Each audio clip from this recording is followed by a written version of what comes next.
Hello. Hi, Irene. Hello. How's it going? I'm okay, thank you. I just had a quick question.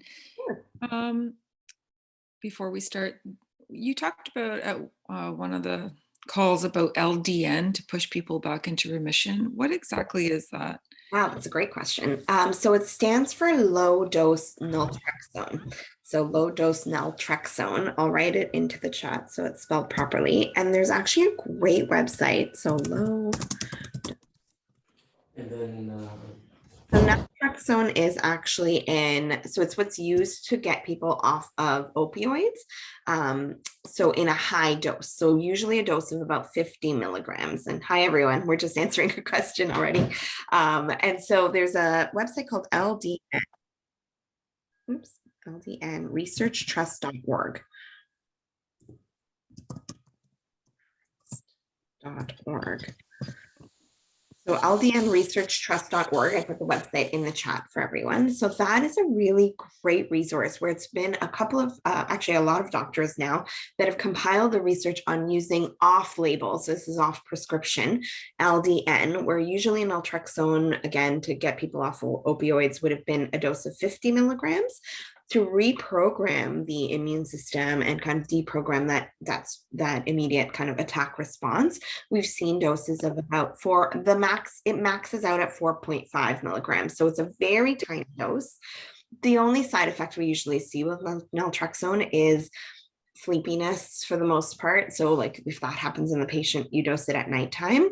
And it's safe to use if someone's like in a big autoimmune flare and crisis, it's safe to use with prednisone. So there's no contraindication. It is also safe to use with biologics. It's also used by a lot of these autoimmune docs as getting patients off the biologics, like the hardcore autoimmune medication. So small dose, you ramp up, you usually go about 0.5 milligrams. So ideally you get the pills compounded into smaller 0.5 capsules. Turned into a masterclass on LDN. But 0.5 milligrams, and you would take that for a couple of days, then go to 1 milligram for a couple of days, then 1.5 milligrams for a couple of days, and so on until you leveled out at 4.5 milligrams.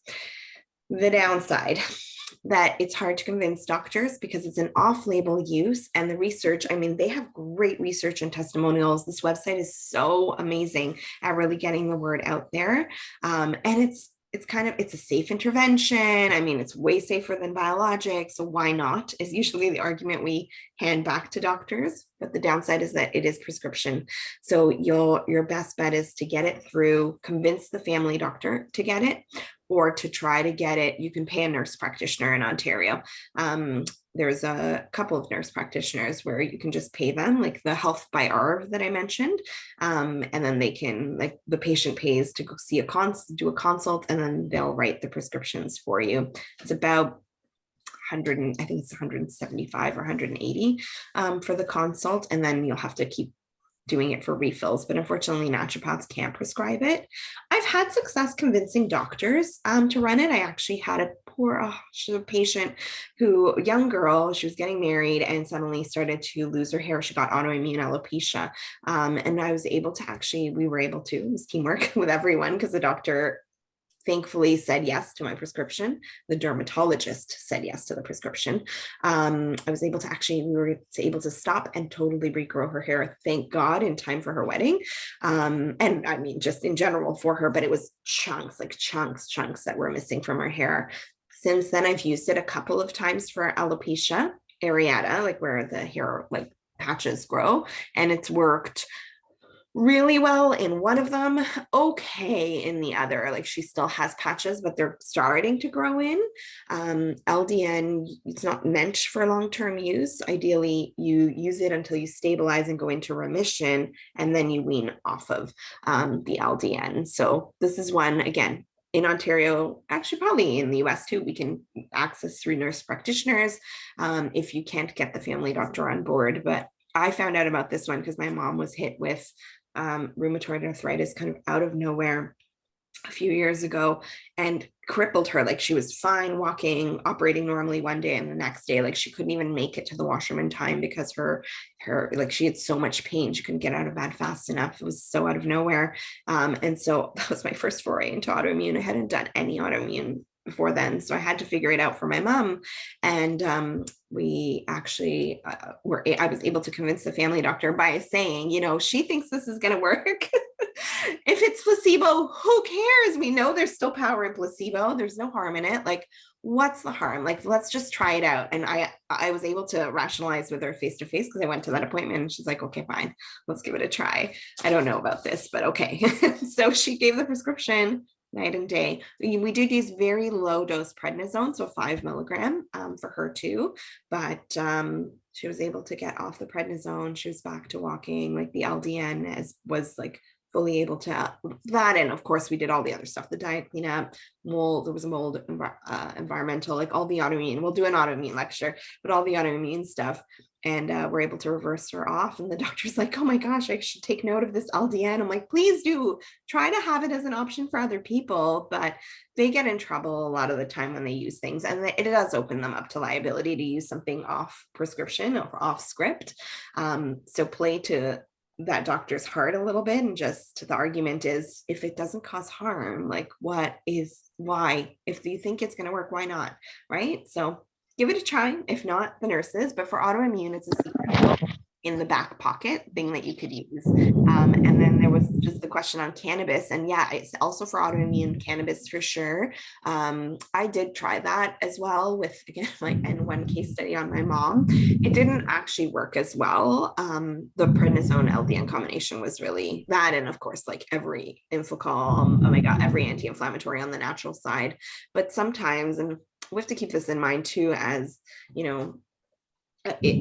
practitioners in the health field, is that when there's fire raging, do you want to kind of target it with a little cup in hand or a bucket in hand, or do you need a fire hose? And like, if there's fire raging in that house, like you need the fire hose. And that's her crisis was like fire, right? And a lot of our clients, they come to us, they're like at limit already. It's kind of late. They passed the buckets of water stage to extinguish it. So you do need to pull something from, I mean, that's what modern medicine is, right? It's the fire hose. We do need to extinguish that out and use some of the medication in conjunction with, okay, how do we now rebuild that home? And also, if it leaves little embers, because it usually does, right? It never totally goes out. So if it leaves little embers, then how do we now kind of extinguish those embers? Or how do we now like have something in place where our little buckets of water are handy in case the fire ever comes back again? That's what like the curcumin, the omega, all of that is, but it's not going to be powerful enough to shift it. And diet is, but it takes time. So once the fire is there, we have to do something. So the LDN, the prednisone, even the biologics in, worst case scenarios, that's our firefighting, our fire hose tools. But that was a good question, Irene. Thank you. I was just wondering, what's the name of the nurse practitioner health organization? Nurse practitioner I've used, it's Arv Buttar. It's Health by Arv is her website. Health by Arv. I don't know her well. I've only used her the one time to get the prescription, but she advertises on her website that you can get bioidentical and LDN prescriptions through her. I did see a patient.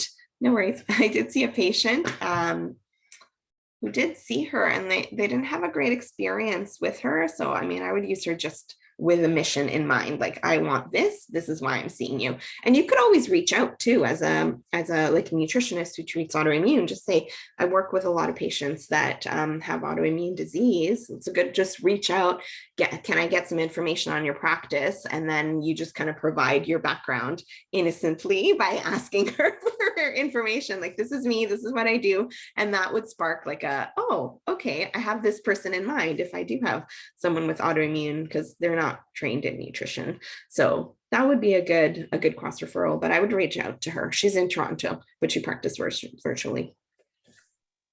Would this work for vitiligo? I forget how to pronounce that. Yes, vitiligo. Yes, yeah. It would. Again, it's hit or miss.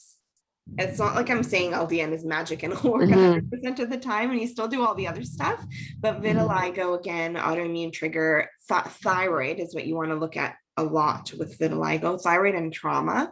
But yes, the LDN, again, just kind of deprogramming a little bit of that auto attack response. I don't know in vitiligo if it would do a total reversal. It really would probably halt it, but there is research on the LDN Research Trust. There are vitiligo cases for sure. Endometriosis is another one I've used this in that actually has worked well. Think any autoimmune, it's worth a try. Also, it's not that expensive. This is the pharmacy online, Trutina, because then the doctor, the hesitation with the doctors too is, well, like, how do I even give this to a patient? Because the dose for naltrexone is 50 milligrams, and we don't want to use that dose. We need it compounded into micro doses. So that's another holdup that was trouble convincing our doctors to do. So I just get them to fax the prescription to either Trutina or Smith's Pharmacy or any of the compounding, like the naturopathic compounding pharmacies. These are the ones I tend to use, or Hooper's or Haber's. One of those three. Okay, great. And I think, well, Hoopers or Haber's are on the chat box for you. I should have said it's for an 8-year-old boy, so I don't know if that would be No, you could possible. still, It's okay. yeah, you could dose naltrexone in liquid as well. Okay. If you can swallow capsules. They are tiny little capsules, like very micro, small round ones, but you could dose it in liquid and drop dose it, because then again, if each drop is 0.5, you can easily tighter up. But yeah, I would give it a try, and I would maybe dose it at night in case it does make him sleepy. Okay, great. Amazing. Thank you. And sorry, everyone, for my chewing and breathing. No, not at all. Don't worry about it. But yes, so get it prescribed, like have the pharmacy name, because when the doctor gets stuck and they don't know, that's one of the holdups. We just want to kind of have that. It's like you're doing a sales call for the doctor. You're just trying to overcome any of their barriers. But Trutina, Smith's, Hoopers, or Haber's are safe. Out of all of them, I found the cheapest has been Trutina. And I think like I don't know, you get like 360 pills, and I think it's like $100. Like, it's not a very expensive therapy considering. And I guess if you also had drug coverage, if they had coverage on their plan, then again, because it has an NPN number, it would DIN number, it would be covered too. So options for your clients, but it is good for you to learn. You're welcome. Any other questions on that? On LDN or autoimmune? Well, as much as we can get into with autoimmune. And then the cannabis question. Oh, sorry, go ahead. I was just asking regarding like the ulcerative colitis, so that would help with that, right? Yes, definitely. Yeah. Yeah, I did have a patient with, actually with her, it was Crohn's, also was able to get into remission. She was more, sorry, no, not get into remission. She was in remission with the biologics, but she couldn't get off of them. So that's when we paired in the LDN, and she was able to leave it and then leave the LDN. So again, fire was still raging. So every time she got off the suppressants, you need to get reactions. So it's a helpful transition one for sure. Yeah. Sujata, you had a question? Your hands up? Yeah, I was wondering about autoimmune. So whenever I look at the AIP diet, a lot of focus is on animal protein. And if somebody is completely plant-based, I'm trying to find a protein powder perhaps for him. Any thoughts on that, on plant-based autoimmune? Do we have any considerations? Yeah, it's more because the legumes can flare from the lectins, like in an autoimmune picture. So that's why it's more animal protein. Because if you try to go plant-based, then it ends up depleting your amount or your reserve of protein when you go in from an autoimmune. But if that's like a hard line, and you go plant-based, what would be the least trigger? Maybe a hemp, like a hemp protein would probably be the least trigger. I would stay away from pea protein, just because you don't want to trigger again that inflammation. What else could you do as a plant protein? I mean, this is just a protein powder, and we've done, I've tried to keep legumes maybe only twice a week, and I've done sprouts because, lectins may be deactivated, not sure. I mean, that's the thought, right? And maybe some nuts and seeds, and he really wants dairy. What's your thought on that? For autoimmune dairy, I'd say dairy and gluten are the two things you definitely want to try to stay away from. Yeah. What type of autoimmune does he have? Oh gosh, Sjogren's syndrome. I think I Yeah. did talk about this case. Yeah. Um, Oh, that was that one. yeah, Yeah. yeah, Dairy. he was willing to eat. He was willing to eat salmon, but then he came back with, religious, can't eat, and then he's like, you know what, I cannot do any animal protein, not even eggs. So, But the salmon so is yes or no, he changed his mind about the salmon. salmon changed his mind, eggs changed his mind. So now we are back to complete plant-based. And in order to make sure that there is variety of protein, I'm just scratching my head and I'm like, okay, maybe we'll just introduce protein powder. And I was just wondering, any thoughts on protein powder? And also in his case, the Sjogren's, if you remember, started with the insect bite. And in US, he's not able to find anybody who's willing to do the Lyme disease test. There's do you know anybody who can do it? Like, is it a naturopath? Any of the functional or naturopaths, there's an autoimmune, let's see. So really you just need a Lyme ND. There's a few. So you had mentioned Lyme just to get checked out for Lyme disease, and then the organic acid test, did you say? Yeah. Yeah, because you want to look for any like even mold. What state is he in? He is in California and he's willing to pay money. Money is not an issue for him. Just, I wish he would eat some animal meat, which apparently he used to, but he has given it up completely for the last 6 years. Okay. I would say you're going to do a physician search, a provider search on iLabs. And this is good for any of you guys if you do come across Lyme or like anything that started from a bite and it has gone into the autoimmune piece. This is always the flag. Oh, I lost you guys. Where is my Zoom? Here, chat. So this is iLads. iLads is the certifier for practitioners or naturopaths or functional med doctors. I wonder if it does nutritionists too, but they're the certifier for people kind of working more complex chronic autoimmune, especially Lyme, but iLads certification is what you want to look for. So you go, they have a provider search. So you can just hop in on there and then look for providers in his area. And all of those will know how to access the testing like that. They're really, really good at being trained quite functionally. But iLads, same for like, if you guys had anyone that had cancer and you were looking for a practitioner, like a naturopath or functional doctor that was specific for cancer, it's Fabno is the certification you're looking for there. And then they used to have an autism one, but I think that is gone now. It was Dan, but I think the Dan network was deactivated, but I'll put up Fabno. I'm putting these in the charts because it's good to know, like I have the subset or this is area we focus on. Like if you focus in on Lyme or autoimmune, then you might want to find all the iLads trained doctors in your neighborhood and send them that letter that we talked about, or same for the cancer or the Fabno doctors they kind of send out for. So it's good to know these like certifying bodies because that's also easier to be able to refer to your patients. For you, Fabno certification is through OnCamp.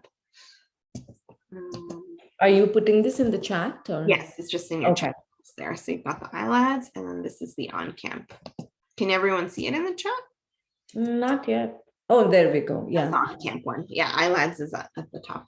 And then you said hemp protein, any I'd say maybe hemp. I like North Coast Naturals. I find theirs quite clean. North Coast Naturals, and that's you think it's available in the US? Yeah, good question. I don't know. You'll have to search and see. What else could you do? Does anyone else have a clean protein, non-pea based plant protein powder?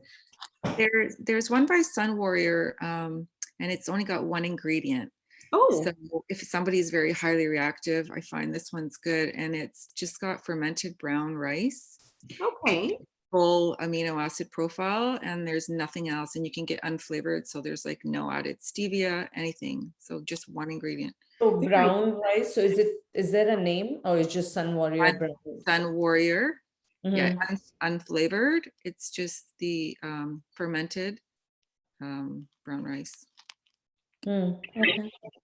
That's great. Thank you. And I like that it's fermented. Thank you, yeah. And then this is the North Coast. I found it on Amazon, but I'm sure he can get it there too. So that's North Yeah. Coast. It's just organic hemp. It's nice because at least it's it's broken down, so it's kind of pre-digested, let's call it, for him. Mhm. You could also just use hemp seeds too, but that is unfortunate that he pedaled back on. That's a bit frustrating, but it's what can we do, right? We work within it. And worst case, like, yes, okay, maybe we can't get perfect on the diet. Just drown him in anti-inflammatories to see if you can get a move, and maybe see if the LDN is something that he's open to. Okay. And so anti-inflammatories, so Inflacom you had suggested. Omega-3. What about verb enzymes, like straight food? Yeah, you could throw the WOB enzymes in, again, between meals, but you could definitely use the WOB enzymes. I'd still link them on to the Inflacom though. Yeah, okay, all right. Thank you so much. Thank you. You're welcome, no problem. All right. And to the cannabis question, yes, used in practice. So naturopaths, we are allowed to, silly rules, because it's legal here now in Ontario. So we're allowed to talk about cannabis and make recommendations only for recreational use. We cannot speak about it for therapeutic use. It's the most ridiculous thing. So if someone's saying, I just want it, to have it for, to relax, like, okay, we could talk about it. But if we say, okay, I want it for my autoimmune disease, I can't give you the dosing legally.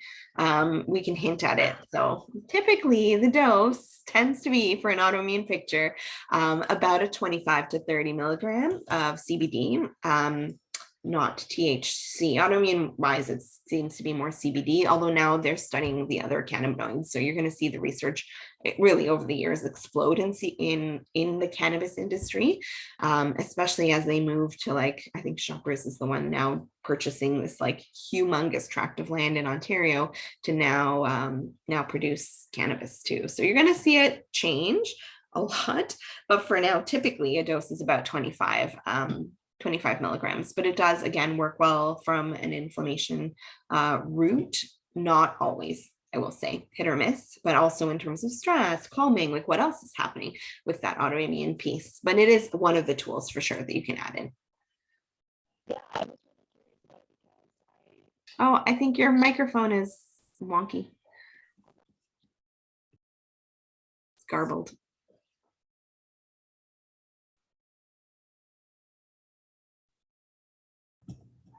Can you hear me now? Now I can hear you, yes. Okay, perfect.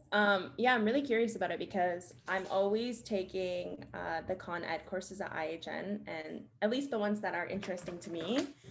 And back in, whenever it was, I don't know when it was, but I was taking the understanding in clinical practice, and my mind was like blown. I was like, oh my gosh, like, why aren't people using this more in their practice? Like, there's so many studies to say that it's effective in so many different ways, but then it's like, there's obviously, I mean, I shouldn't say obviously, but there are many misconceptions about, drug use and all of those things and whatnot. And so I was just curious because he was even talking about how like different strains, for example, can be like really therapeutic, right? And like how that can provide a deeper healing aside from just, smoking pot or like however you choose to take it, and like, then he even talked about,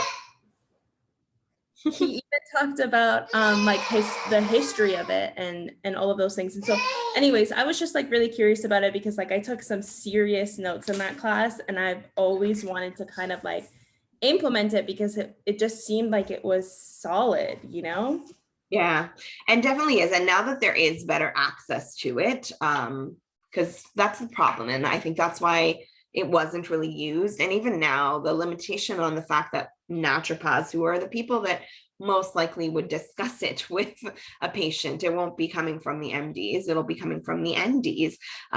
We've been kind of gagged a little bit on, we can talk about it for recreational. It does, unfortunately, like, who's the educator then? Like, who's out there actually speaking about the use?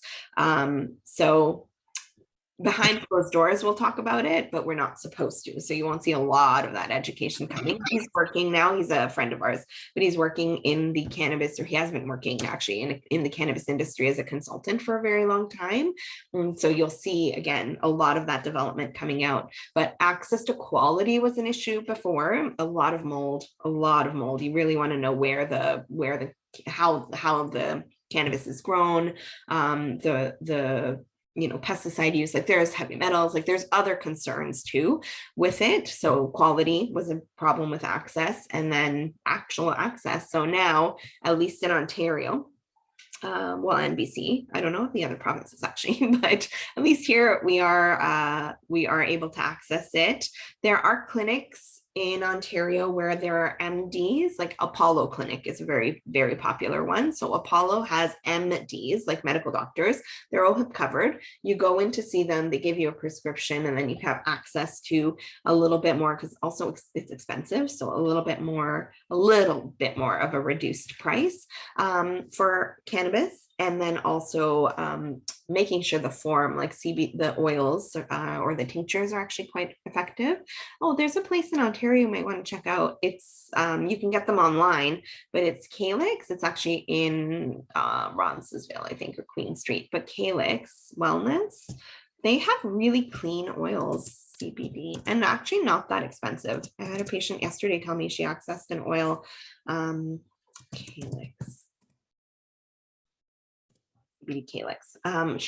She had a really like pain crisis, and she was told to get CBD from this clinic, and it was, I think, 25 milligrams came out to $180, which is insane. That's your dose for one day.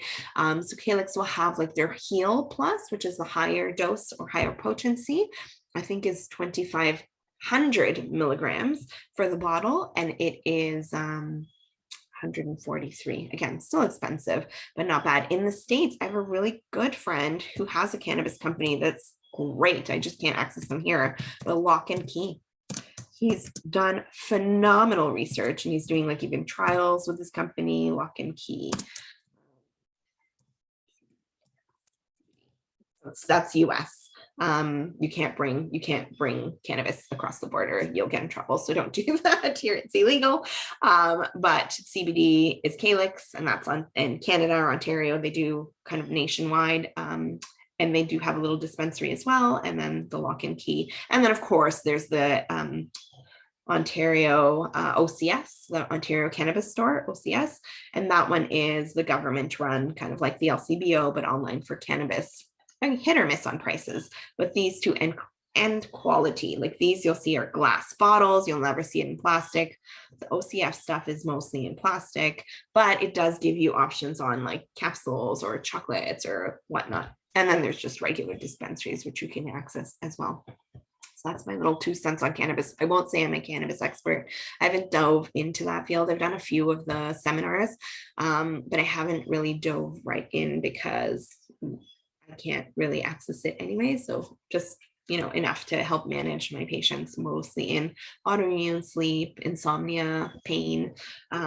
Those are all like really anxiety. Those are great uses for cannabis if they're open to. Again, a lot of people still have that stigma. They'll hear cannabis and they go like, no. And you'll have to know who to broach it with, because again, they'll judge you for even mentioning it. So I've had that happen to me a couple times.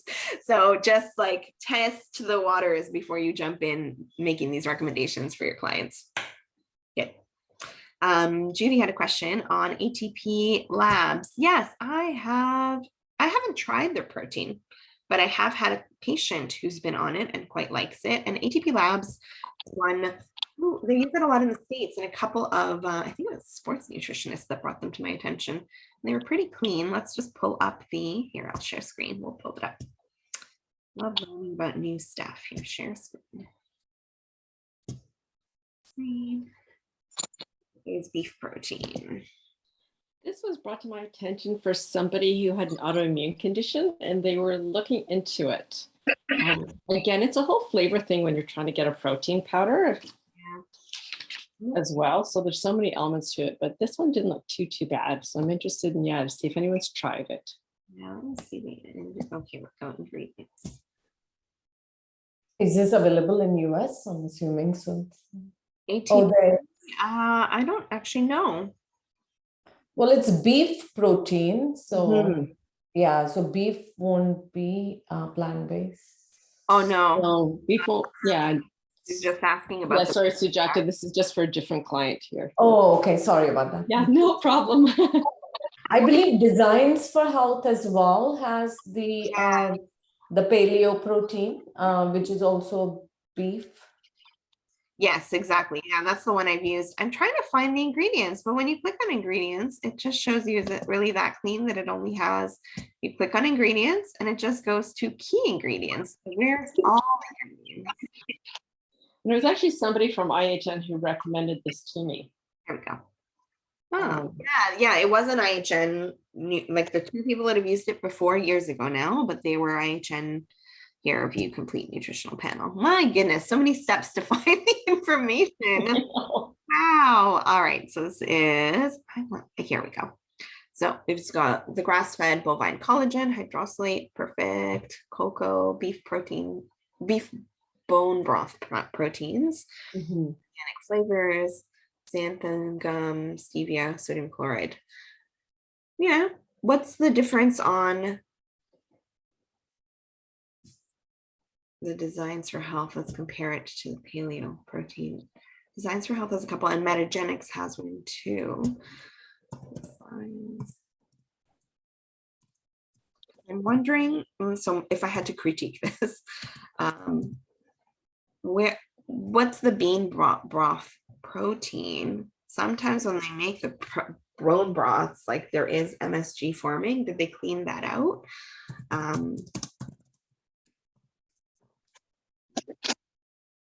Let's compare it to Pure Paleo.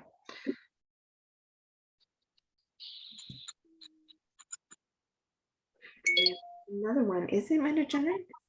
It's just like essentially organ powder. Here we go. Education. Nope, also not it. Oh. Bone broth protein as hydro beef. So at least it's giving you which one it was that they pulled it from. Flavors, MCT, stevia. So it's pretty much the same. Yeah, pretty much the same. This one's natural flavors don't actually say organic. So at least the other ones do. And ATP Labs is a good, like I would say they're not like all their products are good, but they generally are a reputable. What does it compare price-wise though? Oh, that's great. I know Pure Paleo is quite expensive. Yeah, very. Does it give us? Okay, so I'm just looking at the actual ATP site and it says it's $64.25. Oh, that's not bad. And I also know that that's available, like readily available for clients. Yeah, that's Planet carries it, right? So that kind of factors into it too. That's not a bad price, because what does anyone know what the Pure Paleo is? How much the Pure Paleo is? I think it's very like closer to 100, but I can't tell you for sure. Yeah, I think it's like 75 or something plus. Yeah. Okay, so I found it on Healthy Palace and it's 102 Canadian. Now let's look at the size. I mean, the size of the container could 800 grams. So 850 grams for ATP. So there is a big price difference, but also pure availability just for clients. I find that thing. Designs for Health has become challenging to find. Also, they've had a lot of shortages on back orders, but it's a good option. It's definitely a good option. What's the Metagenics is also super ridiculously pricey. So maybe, okay. Yeah, I would say go with the ATP Labs. Honestly, it looks fine. Okay, beautiful. Thank you so much. You're welcome. Excellent. All right. Any other questions while I set up our Facebook question group? And I know that I got did email you one, and maybe while you're setting up, we can kind of dive into it. And others may be interested in, well, because it's long COVID, Oh, nice. Oh, yes, you did. I'm sorry. which is a respiratory. And it's such a challenge to kind of overcome these, issues. And nobody, of course, well, this would be my son who has it. And of course, he doesn't like taking supplements and he doesn't like taking anything. If I can feed it to him or give him a tea or something that's palatable, that's great. So I actually have him. And one of my questions was rose rock tea. Yes. Yes. So Rock rose. sorry. I'm wondering, would that Oh, yeah. Someone else had a question on that. Oh, I think just on, do I have for it? ticks? Sorry, Lara, Yeah. I do have it. And that was the ticks question. So yes, I Okay. have it in the clinic. I hooked Judy up. So now we're Yeah. gonna hook everyone up on rock rose tea. It is so great. Like the taste is so nice and subtle, and it's very calming, which I was looking more for the biofilm buster. But when I then did some further research, I'm like, oh, no wonder I feel so calm and zen. Yeah, it's really good, right? It's so cool. Those little herbs that like we had no idea. Yeah. No one's even really talking about rock rose yet, too. You'll see it explode, I'm sure. But you guys that could be you guys. You could be Amazing. that like launch red rose or rock rose, but not red rose. Sorry, I messed you up by even messing up the actual name. That's okay. But yes, yeah, it would make sense for like a long hauler for sure. Also, because we don't actually know yet about COVID and biofilms either. Like no one's really looking to that. Could No. it be that we end up, similar to HSV or like a chicken pox, where like 20 years later, there's this like weird reactivation and we don't know where it comes from. And could it be that it does go dormant? We just don't know enough. So far, it seems like no, but that spike protein is pretty tricky. So maybe, but it would make sense to, use that. If he's open to, would he be open to tea? He totally is, because I actually made some today, because of course I have it for myself. So I actually split it and gave him some. So he's great with teas. And again, it's something that is palatable for somebody who's not one to take pills or whatever, because they can have it throughout the day. So it's not as though I'm saying you have to chug this horrible tasting tincture, which I've tried in the past. You're right. And that's a good point on like maybe that one is best as a tea instead of a tincture. The evidence, or at least traditional use that I saw was not tinctured. It was tea form. That's why I haven't actually tinctured it. But that might actually be better to conserve it, which means it's also okay for kids too. I mean, your kid's older, but good for even the younger kids. And more just, I'm thinking the tick prevention piece, even a base of like make it into a smoothie and popsicle, like just make the smoothie, the tea, and like make it into a popsicle where they can have that as their summer like prevention as well. I love that. Yeah, good for the Alex, I was going to ask you Ash, about the tincture. So you don't recommend that one?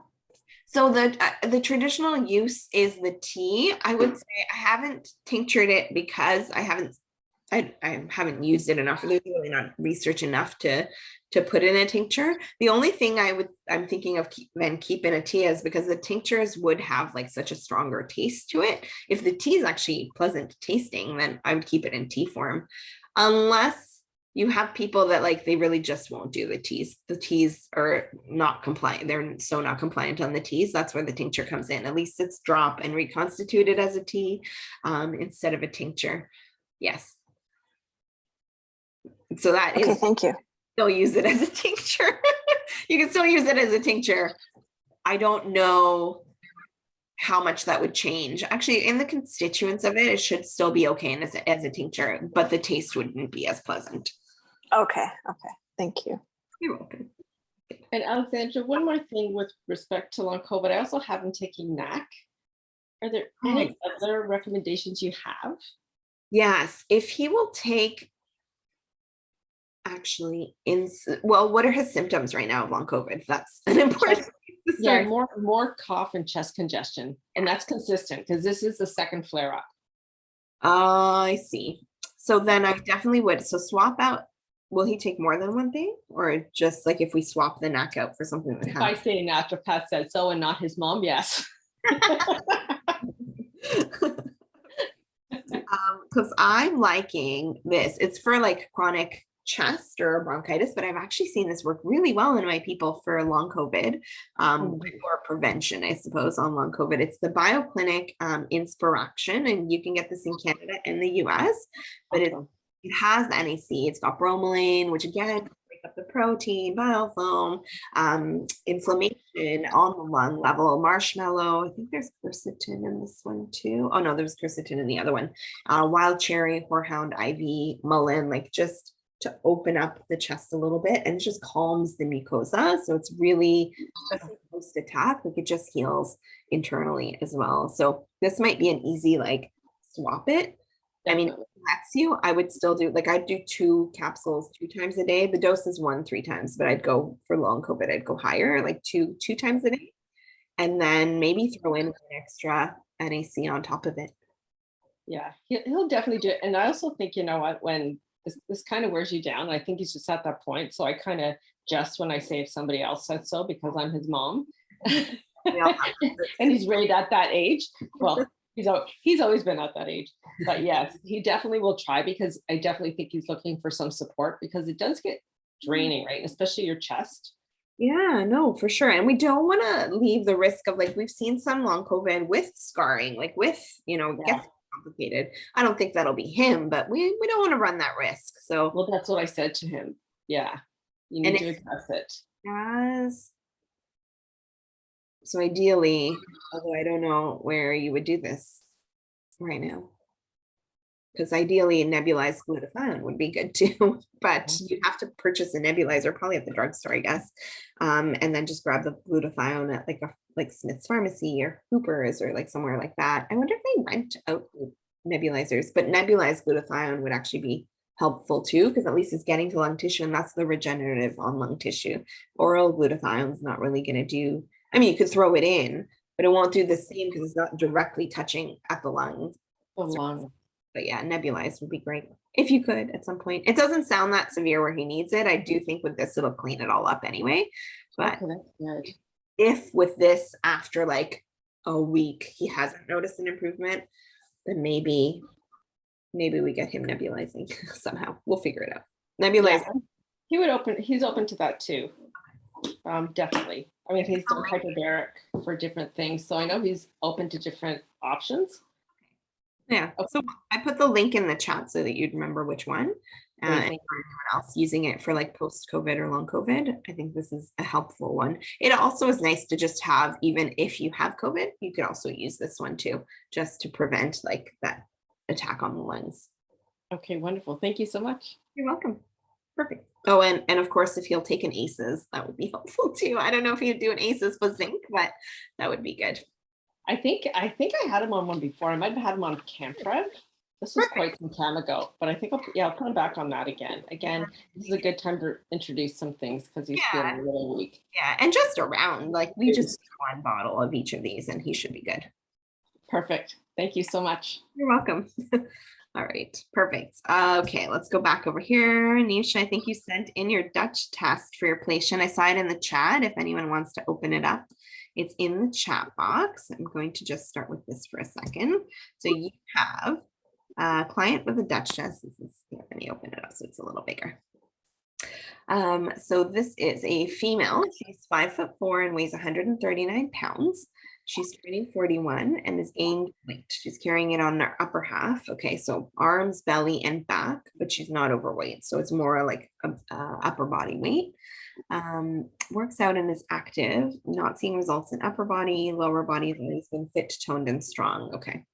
Migraines since childhood before she got her period. She's taken a lot of over-the-counter drugs for it.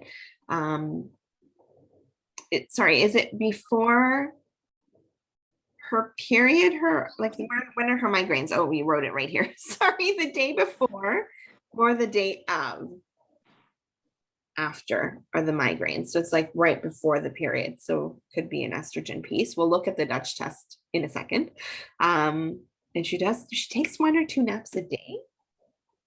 So her energy has a hard time getting out of bed, tired by the afternoons, 1 to 2 naps, no problem falling asleep. So we're expecting to see, let's see if we're right, but we're expecting to see based on these symptoms, a higher, at least maybe 4-OH or 16, like a higher bad estrogen or even higher estrogen, or could just be a low progesterone because progesterone and estrogen need to be balanced because she's getting those symptoms before the period. Likely it's higher estrogen because the liver, migraines are associated with liver in Chinese medicine. Liver qi stagnation, which means the liver can't actually detox the hormones, like it's Right. blocked. And so typically before a period estrogen would surge, if the liver is overloaded, you can't actually process the hormones. There go the migraine symptoms. So we'll see if Right. as we read the Dutch, because this is like how you would get a case, right? You get all these symptoms. You don't have the Dutch yet in the most part, like maybe you did before, but usually it's by the second appointment that you kind of have that handy. So you're going kind of based on guesswork here until you get it. But usually I have like little notes, like expect to see high estrogen or low progesterone, expect to see like low cortisol because she seems really flatline through the day. Want to see what her nighttime is. So looking at like, and then low cortisol usually means low cortisone, which sounds like she has this in the back. She's got the knee pain, like she's got some inflammation going, possibly from lower cortisone. We'll see in a few seconds because we have the Dutch test, thankfully, but something to look at. Regular bowel movements, perfect, although her iron is low. 38 is pretty low. We want to see between 60 and 80 for iron or for ferritin. Is this ferritin or was it iron? Ferritin. Perfect. Okay, good. So for ferritin, she does wake up during her sleep. I wonder if, again, cortisol interruptions, the downside with the Dutch is we can't usually still see the curve at night. So we'll have the one-off reading, the optional one where you could wake up. If you wake up, it will read the cortisol, but it doesn't have like a continuous cortisol at night. But that's okay. Eyes, so hollow space, she's indented. Light hair on chin and upper lip, had laser hair removal, waxes often, but still grows hair. Okay, so we're gonna look and see also the androgens. What's interesting is like the estrogen,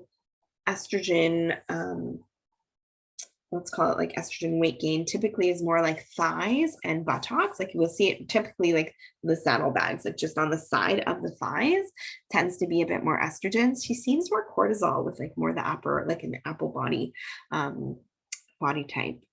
Yeah, But- she has an apple body type. Yeah, okay. And that's the blood sugar. Aha. But she's not like overweight when you look at her. Mhm. She just puts on more weight on the upper body when she does put it on. Now, is that genetic? Like, is that what her family kind of looks like? Or Yes. looks like? Yes. But her abdomen, is that like, does she have abdominal weight or no? She's just kind of bigger around the waist. But it's not. No. From what I remember, no. It's just she has like that's where she puts her weight is Okay. up there. But no, it's not like a big abdomen, but it's not like flat either. Yeah. Okay. But there could be touches of, I mean, you picked it up already with the blood sugar dysregulation. So she does get the migraines if she doesn't eat or drink enough. It makes sense. Even with the drinking, it makes sense because again, liver is not flushing anything through. She can't at all eat low carbs, messes her up, causing social stress. Always make sure she has snacks. So messes her up how? Like also migraines, or what happens with the carbs? Yeah, she said she gets migraines. So she has to eat a certain amount of carbs. Like if she eats something that's low carb, she definitely gets migraine. So she's stressed out about food all the time because she has to eat on time or she'll get a migraine. And then she takes an over-the-counter drug. Which one? Oh, Excedrin. Yes. Version of Excedrin. Extra strength for really bad migraines. Okay. And it helps?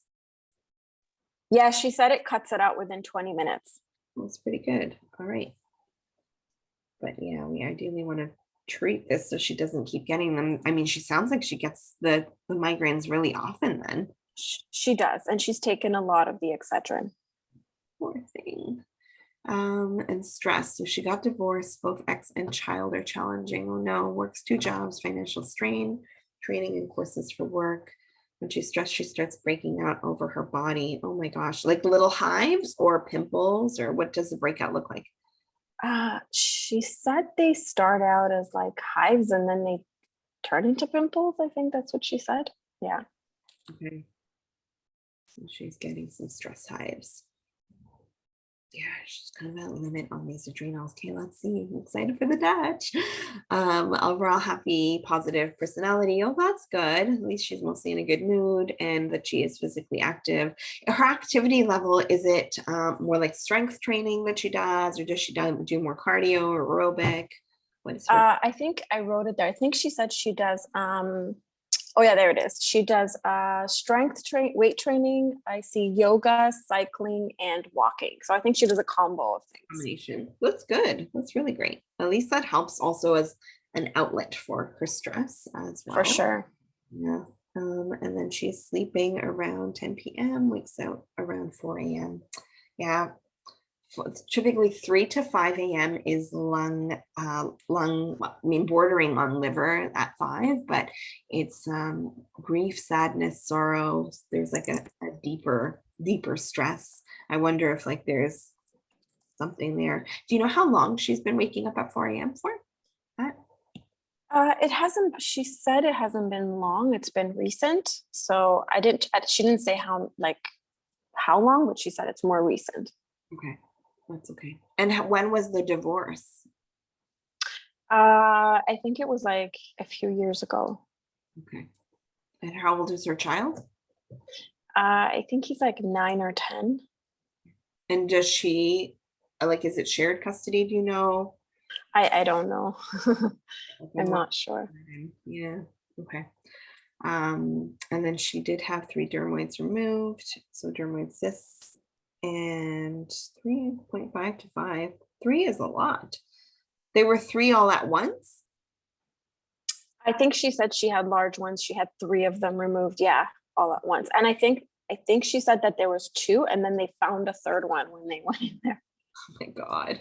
Okay. Well, that's good. At least she had them removed. Dermoids are more risky. Like the dermoid cysts can turn into cancer. So those definitely, if anyone has a dermoid cyst, you should be counseling your people to get those removed. Well, obviously to see a doctor, and the doctor should be telling them to get removed, but in case they're double checking with you, like, should I have this surgery? For dermoids, you definitely want to have that surgery.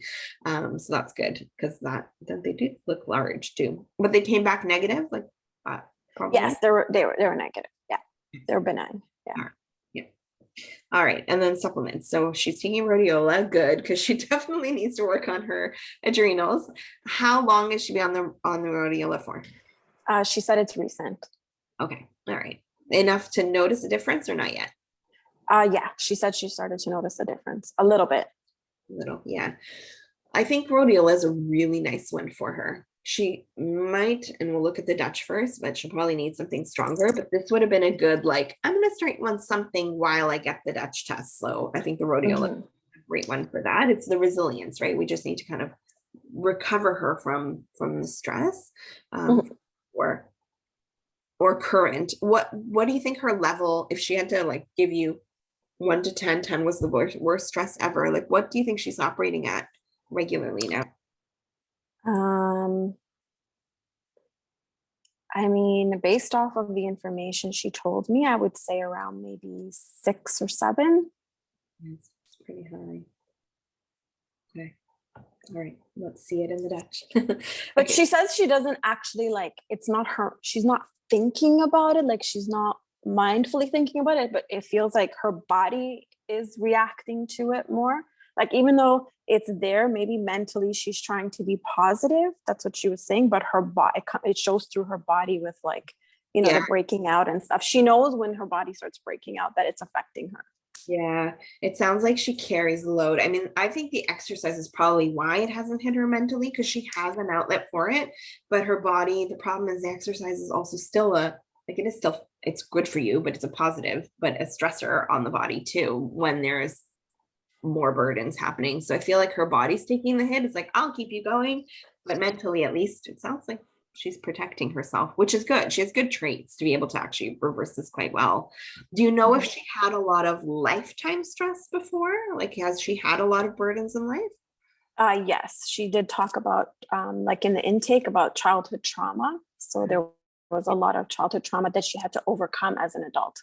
Okay, that makes sense too, right? Because it's, again, even the hives is this fight or flight, like warning sign, alert, alert, I'm overburdened, like usually comes from a risk, like it could be a trauma response or just any overload. It could even have been like, even immigration. You see that often, like leaving your family and coming, especially at a younger age.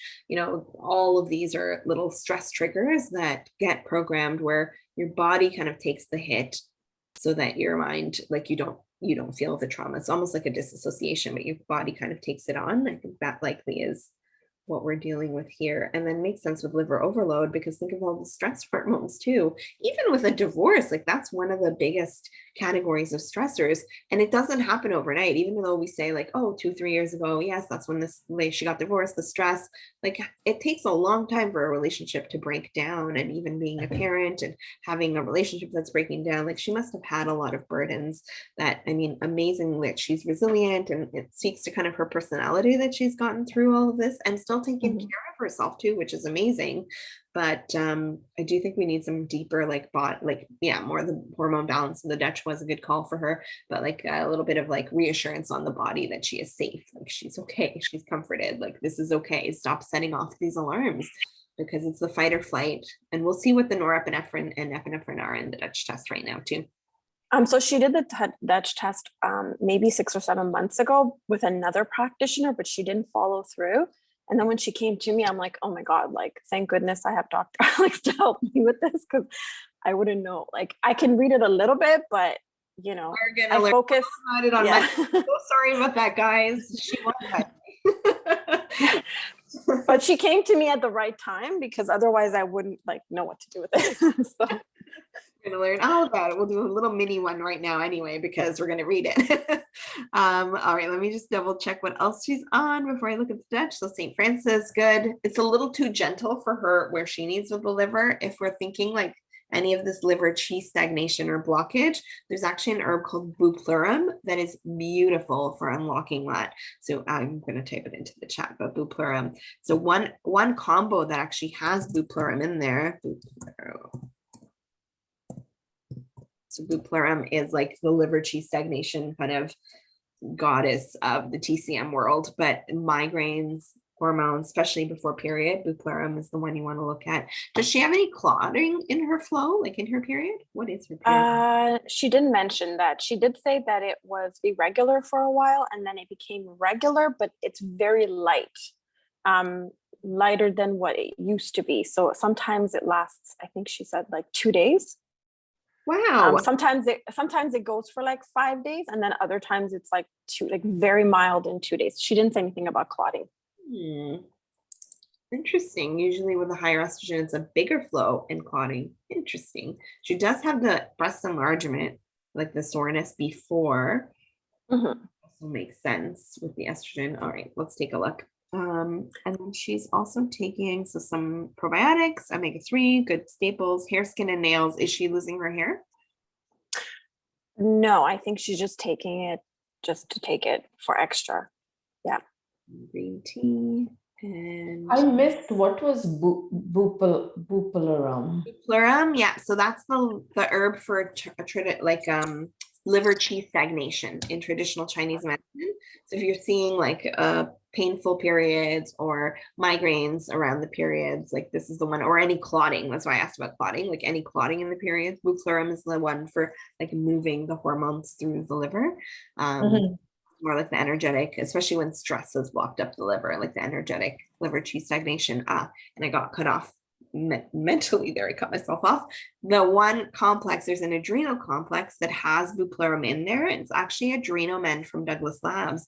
So that's a really nice one, and maybe a really nice one for her as like a nice overall. We'll look at the Dutch first, but if we had to guess on this picture, if I had to guess right now, and this patient couldn't do the Dutch test, I would have picked Adrenomend as her like adaptogen, because it does have the bupleurum in there. So it will help to kind of decongest the liver on the hormones a little bit. Plus it'll do the restorative adrenal support. And it's really nice at doing restorative work. It is a bit expensive. And I know she mentioned financially, there's a little bit of a hit for her. So we like that one is, I think, $75 at retail. So it's expensive. But if that's the case, maybe we move to kind of a lower you could also tincture, like do a bupleurum as a tincture. with Okay. or probably Thank you. and added it on to something like the Serenity Pro from BioClinic is super cheap, or Serenity Formula from Natural Factors. Those are just rhodiola, ashwagandha, Siberian ginseng, and lavender. So also very helpful for like nervous system support. And I think Sorry, it's which was the other one you said before Serenity Flow? Serenity. So there's Serenity Pro, Serenity Oh, I thought you said Flow. Pro. Yeah. No worries. It's helpful for me to type it out. Or Serenity Formula. Again, you can get these in States too. So this is Natural Factors. BioClinic is quite cheaper too, actually. Yeah, those are cheap. They're about $23, I think. I think they're 25 tax included. So way cheaper. And then you could get the bupleurum from St. Francis, or what are the other herbal companies, tincture companies? Well, St. Francis is easy to find, and then just kind of add that on. But first, let's look at our Dutch. But I'm just saying, like, if I had to guess now, Adrenomend would have been the one I would put picture on. Adrenomend, without having Dutch information. Okay. It does have the bupleurum and all the adaptogens kind of in one. Restorative adaptogens. That one's not. Okay. Let us see if she needs a stimulant. Does she eat meat? Like, what's her diet like? She's fairly healthy. She does eat meat, mostly she said chicken and mostly chicken and fish. Occasionally beef, no pork. Okay. Okay, good. But she doesn't have, I'm just thinking in case we needed to use like a glandular or something to lift her. If we would have to avoid like bovine or whatnot. It seems like she's okay. All right, good. So this is the Dutch. So this is going to be like a mini Dutch training. Look, proof for estrogen. Let's see if I was right. Let's test Alexandra's knowledge. The estrogen put on the spot is high. So again, the Dutch used to hear say total estrogen. Now it just gives you estradiol. So if you're comparing like a previous Dutch to one done in the last year or two, they're not going to be the same reading on the dial. So it's a little misleading. So estradiol is our main estrogen produced in our body through childbearing years. And then we have E1 E3 estriol made more in pregnancy. And then we have E1 estrone made more in menopause. I'll show those to you, but don't worry about remembering those now. We're going to learn all about it in the Dutch test tutorial, the hormone testing tutorial, which really centers on the Dutch. But I'll teach you in that one on Monday, the difference between like the Dutch and blood work, and compare those back to back too. So high estrogen, off the charts. She should be like, you should be between the stars here. So perfectly in the middle is where I like to see it. And you want estrogen to always match and point to the same direction as progesterone. So we need them matching. It's why they pulled total estrogen from this, because we do want to see E2, the main estrogen, balance with progesterone. And you can see here, she's high on the estrogen and normal on the progesterone, like a little towards the end because the star is skewed, like this star ends here, but this star tips all the way to here. So this technically would be the middle. So she has a little low normal on the progesterone, but I would say like her progesterone is still good. So she is ovulating, she's getting that progesterone surge. The problem is her estrogen has gone through the charts. And then what we're going to look at, since we're on estrogen, I'm going to jump to that section, but I want to see how it's being eliminated. We are going to look at that. Let's scroll down here. This is our elimination page. Whoa, they're all in the red. So for her, I mean, she does definitely need an estrogen detox. So here's the three, E1, E3, E2, E1. E2 is from the first page. So again, off the charts there. And then she is moving it to all, like she's so overloaded. She's completely backed up on all of her estrogen. So you take these three that our body makes and we dump them through the channels. So we can take them into the 2 hydroxyestrone, which is good, 4, which is like super bad cancer causing, 16, which is like medium bad cancer promoting. The helpful thing to walk through for patients or for yourselves is this little chart. This way. Here we go. This little chart down here. So the pie chart is actually quite helpful. it gives you what you're supposed to have as your percentage. And then here are the patient percentages. So you can see on her medium bad, she should be between 13 and 30. She's at 30.2, so she's over. On the really bad, she's at 13.3, which is quite over, the 7.5 to 11. And on her good, which should have technically been like 3/4 of this whole pie chart, so 60 to 80, she's only at 56.4. So she is having a preference, and this could be genetics. Each little arrow has a little enzyme that tells you how, like what pathway in the liver converted it. She could genetically have this, and for genes, we would ideally say like, okay, if you want to run something like 23andMe, and then you plug it into Pure Genomics, maybe we'll do a genetics one too. Add that in. I don't know if I can fit that into. It's a lot to fit into till the end of the year. But looking at like the detox pathway. So right now she prefers, or her body tends to prefer, the 4-hydroxy pathway. That's the highest one. It's the most elevated of the 3. So she dumps everything into this bad estrogen. We need to slow that enzyme and kick out this 4. You'll see down here it says 4-hydroxyestrone. It's glutathione that usually will detox this. So this is more like phase 2 elimination on the liver. And then the 16-hydroxyestrone, she's also overloaded on. But she is also overloaded on the good pathway. What I sometimes see is that these dials are all the way down and in the yellow, like they're very, very low, and these ones are high. Thankfully, she doesn't have that. She has overload on every possible estrogen. It's not leaving her body, it's just overloaded. So that does become more of a liver stagnation issue. So at least we're right on there. We do need to go through a pretty deep estrogen detox. Like this does prime her. And again, thank God those dermoids were benign, but like that's scary because they very easily could have not been. And it makes sense that they should start to pop these dermoids too. So we need to go in there and get this out ASAP. But of course, she's getting migraines. Positive news, as much as this sucks, and like we also don't want to scare the patient, and I'd kind of not even really talk about the cancer risk probably for her. We don't want to add more stress. I'd also want to see if there's any cancer. Do you know if family history has any cancer? She didn't say. I think she said there might have been one. I would have to check back. There might have been one person who had cancer. I think she had more heart condition in her both sides of her family. Okay, that's not bad. The heart condition could still be like homocysteine methylation. And that might be a genetic piece for her, but that's encouraging, at least that it doesn't run with them. We'd have to look for her too at environmental estrogens, like are her cleaning products clean, like her cosmetics or anything she puts on her body. Like we just watch for like the water, her detergents, like go through and kind of clean up her environment. Okay. Because we want to see like, is the estrogen seeping in, or is it that it got blocked from so long, or is it that she just can't detoxify it? Like what is happening here? Okay, I'll look into that. Look into that for sure. So for her, she is still flooding through the good estrogen. She actually is, so we want to see always this dial 2-methoxy higher than 2-hydroxy.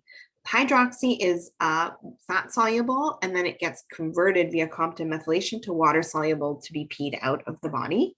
And so we need it to be moving. So we just want to see like the arrows flow down and out. So flow down and out. So in this case, it's good news because yes, she has more of end product than she does of kind of mid product. So she's more of the end. So we want to see the style always higher than here. So she doesn't, if it is, she doesn't have an issue with Compton methylation. She actually eliminates well. So she is eliminating. And to make it easy, they made this little dial for you that shows you like, is she lower or higher on her methoxy hydroxy ratio? She's higher, which means she has been eliminating out.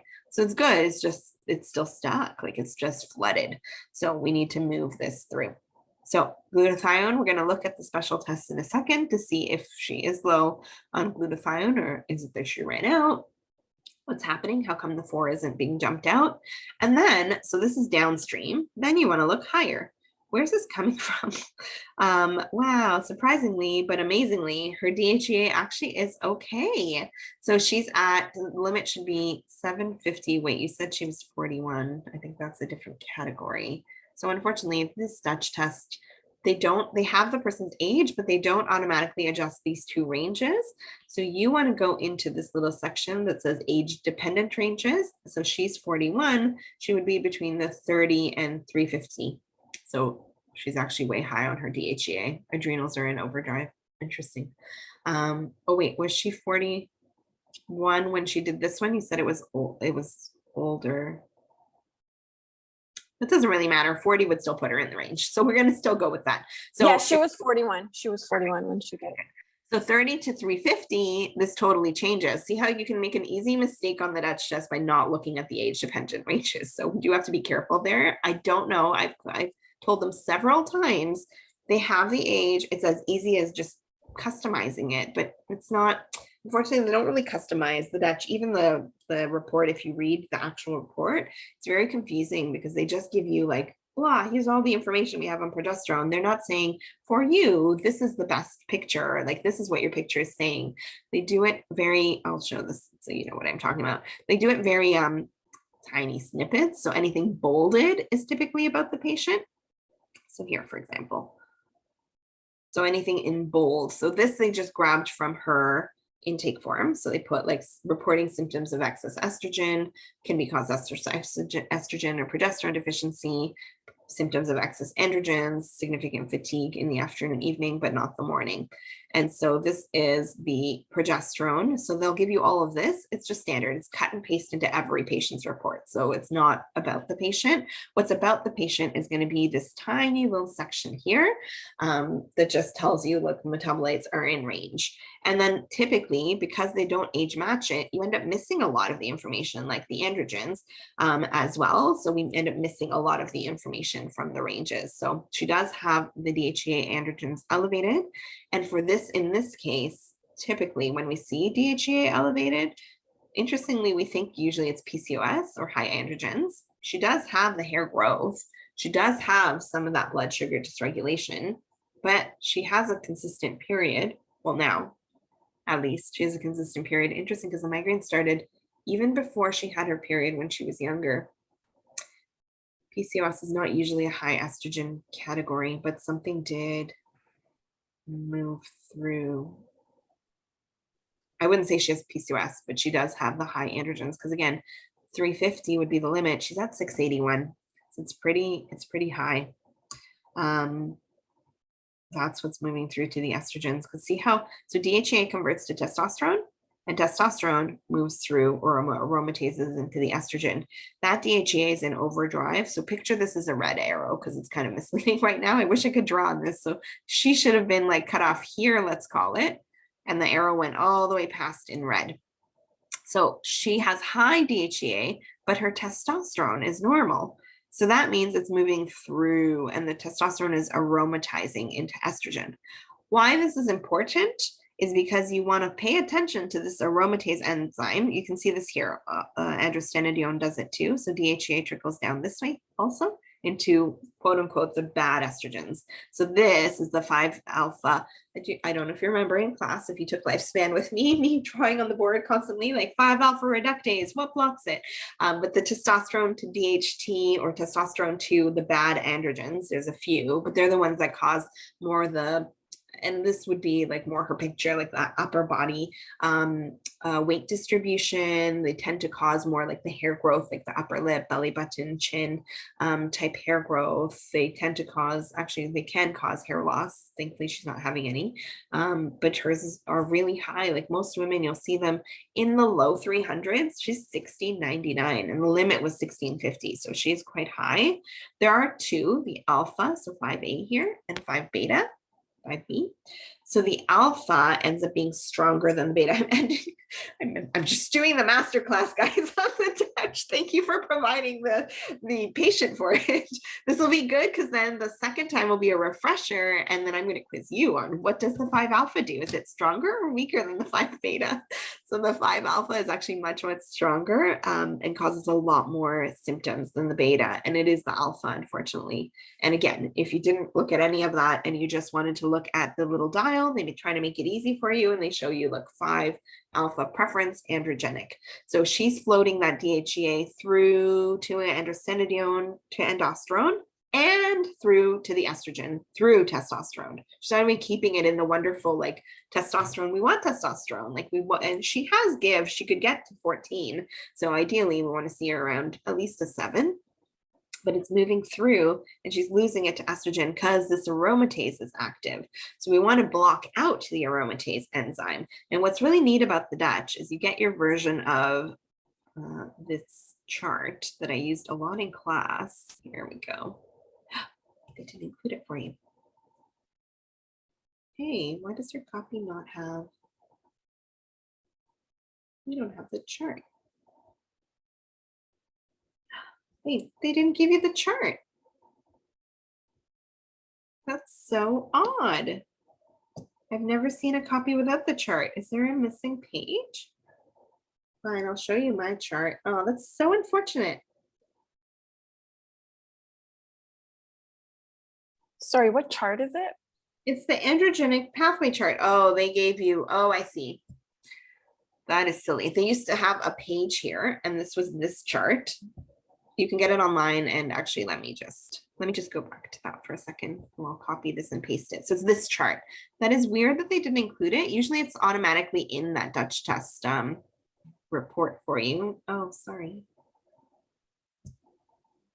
I'm trying to get you the link so that you guys can each have it. Again, I'll have this on your Dutch test, and a similar version, a way simpler version of this chart is in your Dropbox as well.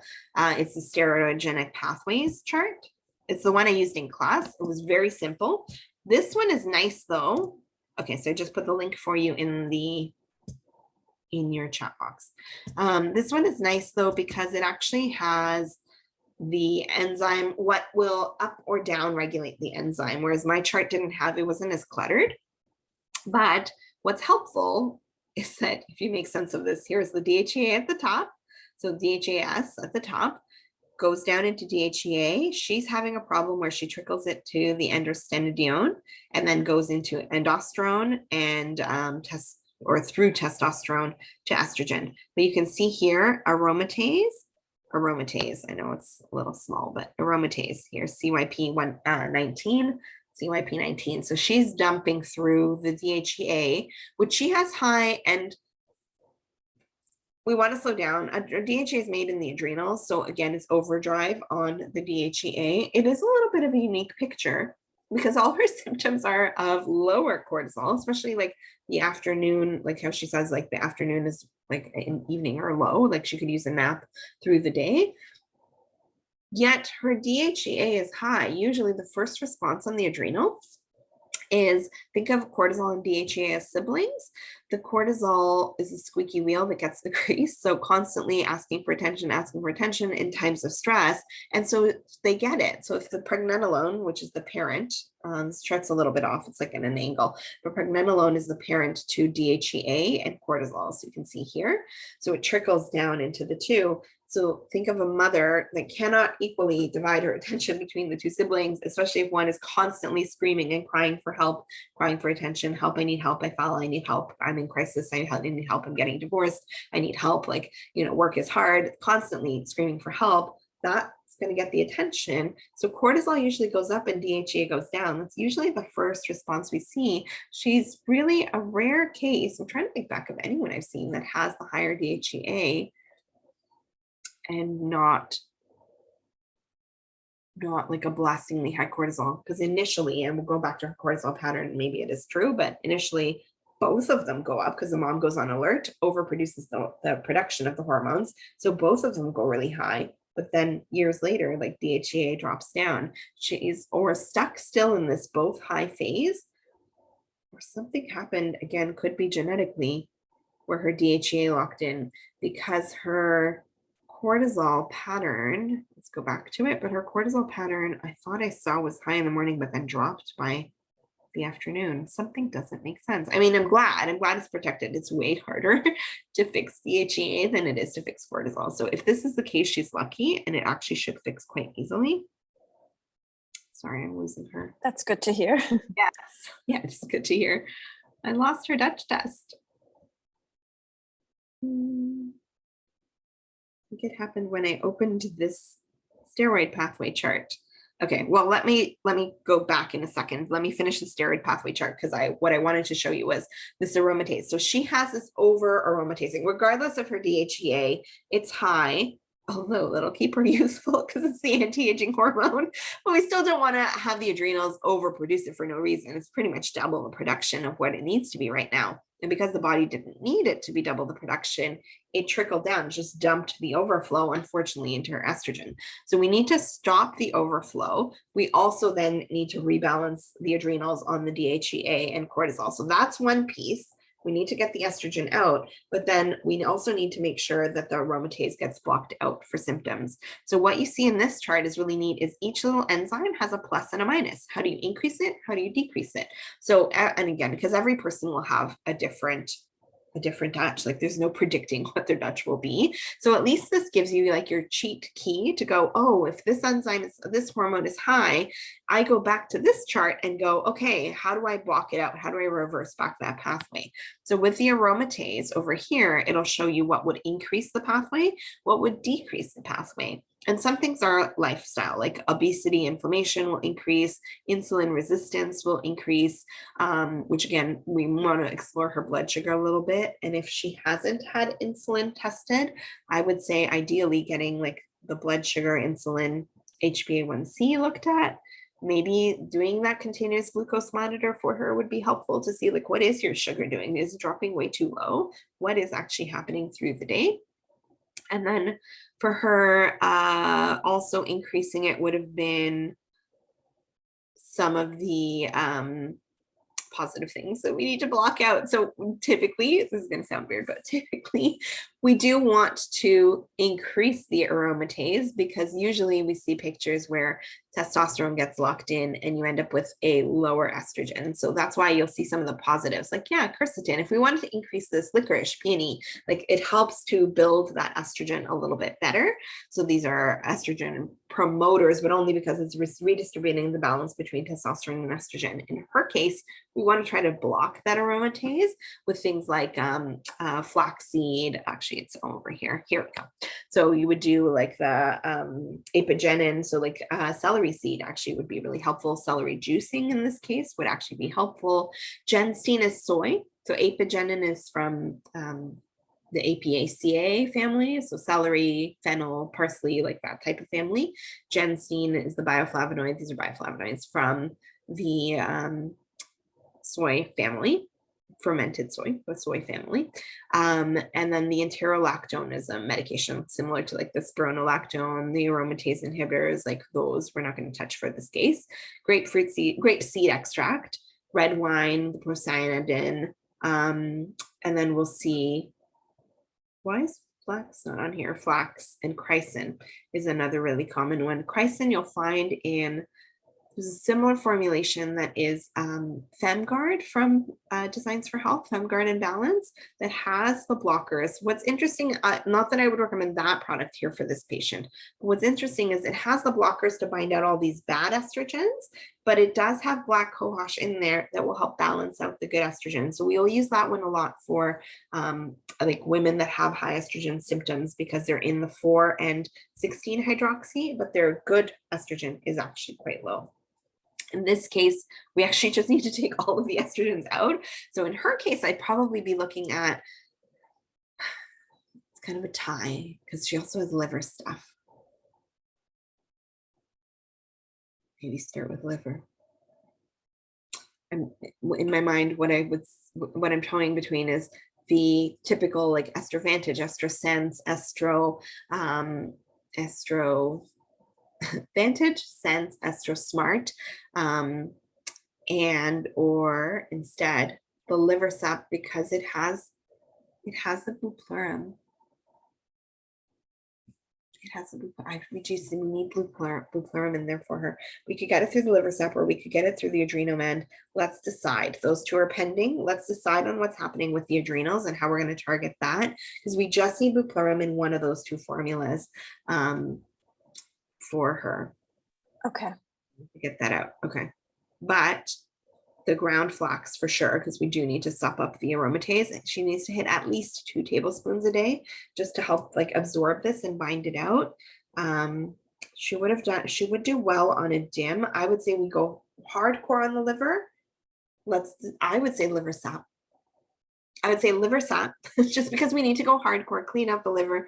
Then we can go estrogen specific, but it sounds like if this is blocked, there's a lot that's bioaccumulated for her as well. Also, she's taken so much of that painkiller. So I feel like we need to clear out her liver a little bit first. Okay. I would say the liver sap would be good. It'll cover us with chlorum. And then after, I would probably move her more into the dim and detox from pure encapsulations. That would be more estrogen specific. And the reason, because normally I would say like we could pair it together, but the reason is it's going to get very expensive on our protocol. And we don't want to scare her off with like the prices of all of these and Right. the necessity of taking all of it. So let's layer it and get the liver moving. Ideally, all Okay. castor oil packs, if she's into it, would be while you did the liver sap and the flax, just bind and grab. Like let's just pull everything out. And then afterwards, And how long should she be on does she just finish the whole bottle with the liver sap? I would do the big bottle though, the 180 capsules. Yes, do one Okay. bottle and then shift into the dim and detox. And the liver sap, I would do two times a day. Two times a day.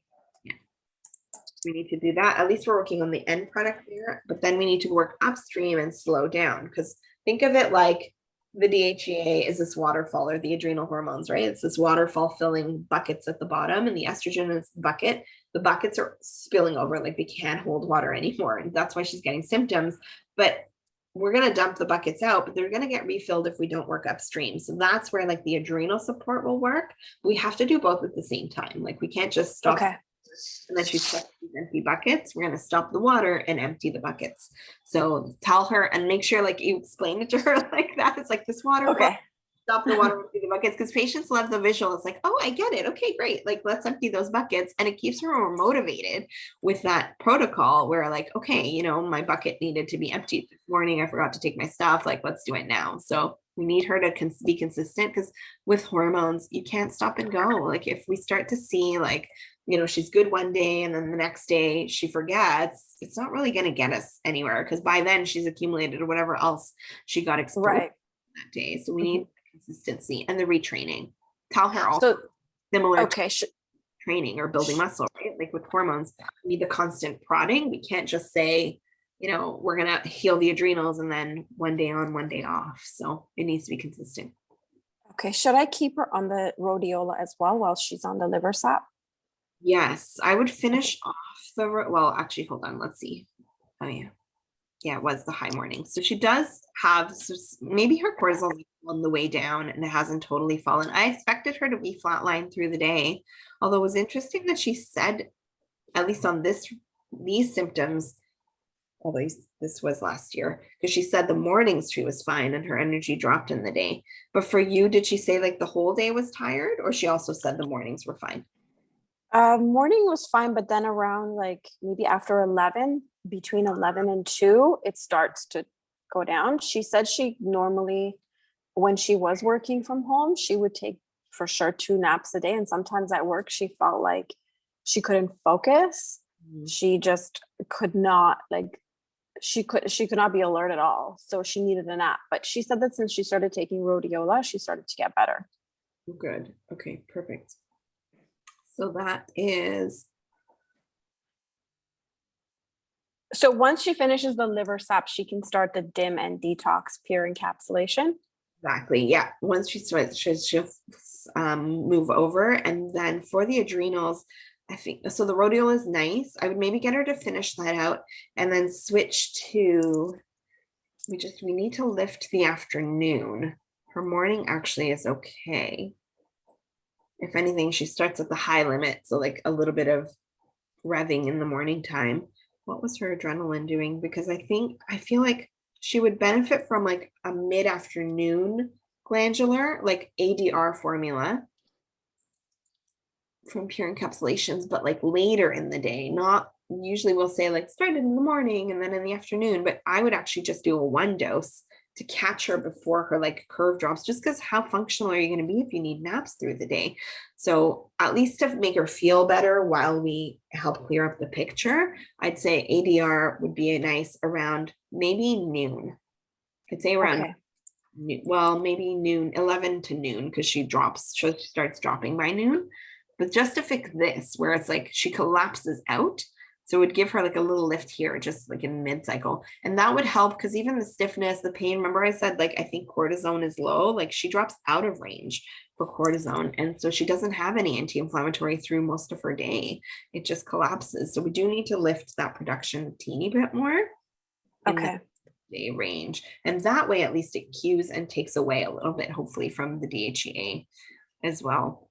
She said that she takes the rhodiola in the morning, like first thing at breakfast, and then she takes another one maybe around the afternoon, like 12 o'clock-ish, lunchtime. So put her on just the rhodiola in the morning, and maybe she Mhm. does the ADR now if she can. She does one of the rhodiola in the morning and then 2 of the ADR around noon. Okay, so 2. Okay, 2 of it. Yeah. And should she continue the milk thistle support? Like the tincture? Should she continue that? You can finish it out. Okay. And then with the DIM, how many does she take a day for that one? DIM and detox from The Pure DIM- Encapsulate. Yeah, the DIM would be 2 a day. So again, once the liver is done, that one she can drop down to 2 a day. Okay. Okay. Yeah, that should actually make her feel better. Now, give her a heads up though that the first period, because she has so much estrogen to move through, and don't forget to analyze her life for estrogen, but let her know that the first period, maybe even the second, can be different. They can be heavier, they can be a bit painful. It's just because you have to get this estrogen out somehow. So just give her a heads up so she's not startled, but tell her like it's only the first one, maybe 2. After that, they'll go back to normal, maybe more breast tenderness. Like they just might be a bit off. So just keep her posted on that. Okay. But otherwise, actually, it's fine. Her melatonin was a little bit low at nighttime. Sorry, waking. This was waking melatonin. She was 9.5, so a little bit low. I'd wait on that though and see like if it's really more that we just need to reset those adrenals. And her glutathione was, as we kind of suspected, lower on the range because she's so much to dump out. But the liver sap will have the NAC, like in the ALA, like it'll help to regenerate that glutathione. So I would, again, because glutathione is so expensive, I wouldn't jump on it right away. I would get her just everything flushed out first because she's still within range. She's just low end of range. If she had been out of range and like super low, then yes, it's worth the money to put in her glutathione. But right now I'd keep her kind of minimalized and targeted on like, here's this detox we're going to run. Castor oil, flax, get the supplements in, watch for any sources of estrogen kind of coming into her body. But that's where I would start so that we don't overwhelm her. Okay, with the glutathione, is this something I would recommend for her to take in the future, like the pump? Yes, maybe. So depends on how the symptoms actually go and how much you're also cleaning up from her life. Like, is this that she's having like a very high toxic life and just cleaning that up minimizes her load? I mean, her family history doesn't seem too bad. Double check on the cancer, but it doesn't seem too bad.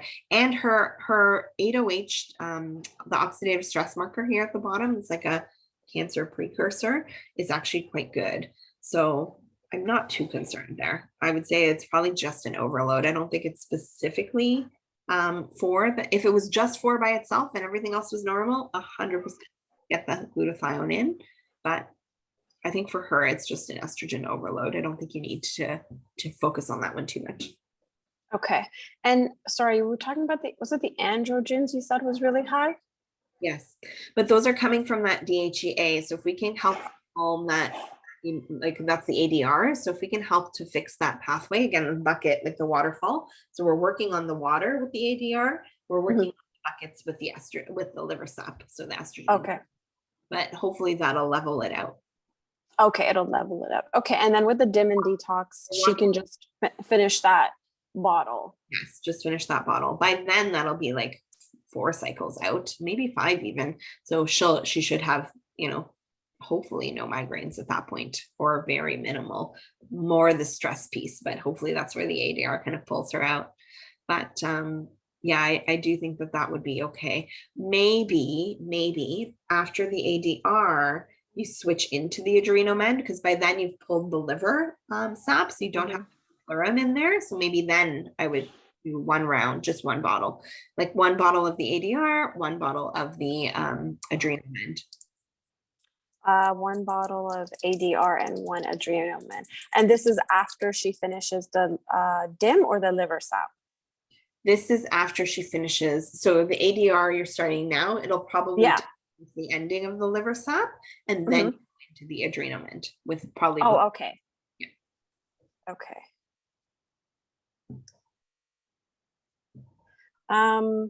So her concern about putting weight on her upper body, like I'm not sure how to address that. Is this gonna like The hormones? Yeah, this Yeah. will help. Yeah, but this part will of it- help? Okay. part of it is like you can't erase your genetics. So if that's Right.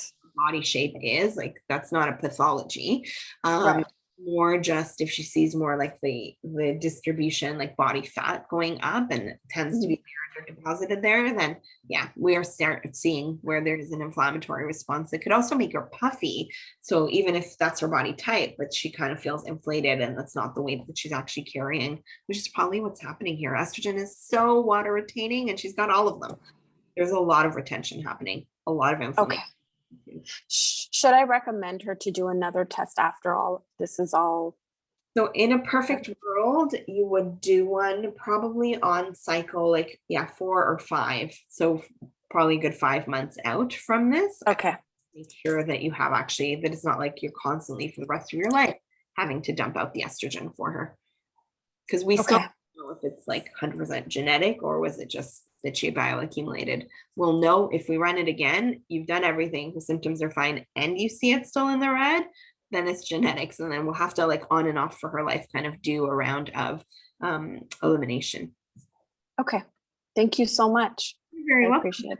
Thanks for sharing this case. I think it was really helpful, hopefully to all of us, but I think that's actually really helpful. And we pretty much did a Dutch masterclass. So we're gonna recap it next week. Okay. Thank you. You're Thank you so welcome. much. No problem. And I saw Sujata, well, she's got off now, but she had a question and she had to pop off the call. But Sujata, where is your question? Is it in the Facebook group? Okay, we'll check the Facebook group. Let's go back here for a second, because I know a few of you still had some questions in that group here. All right, so this is this case.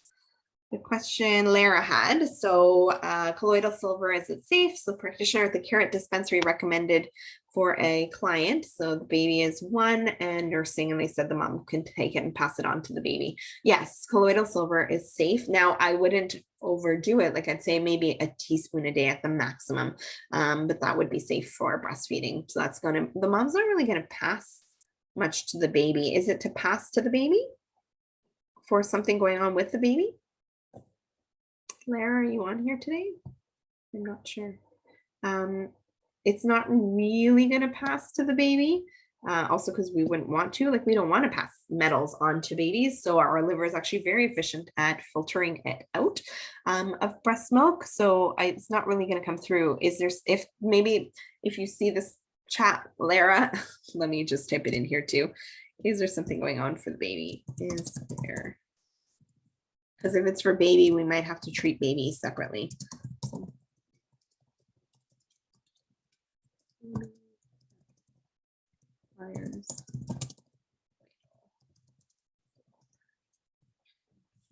Okay, so if you just answer that on the chat and then I can reply back to there, because I don't think much will come through for the baby, but it would be safe to do in pregnancy.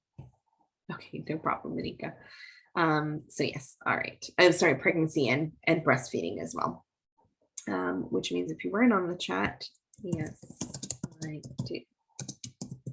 You didn't see that question either, but you'll see this now.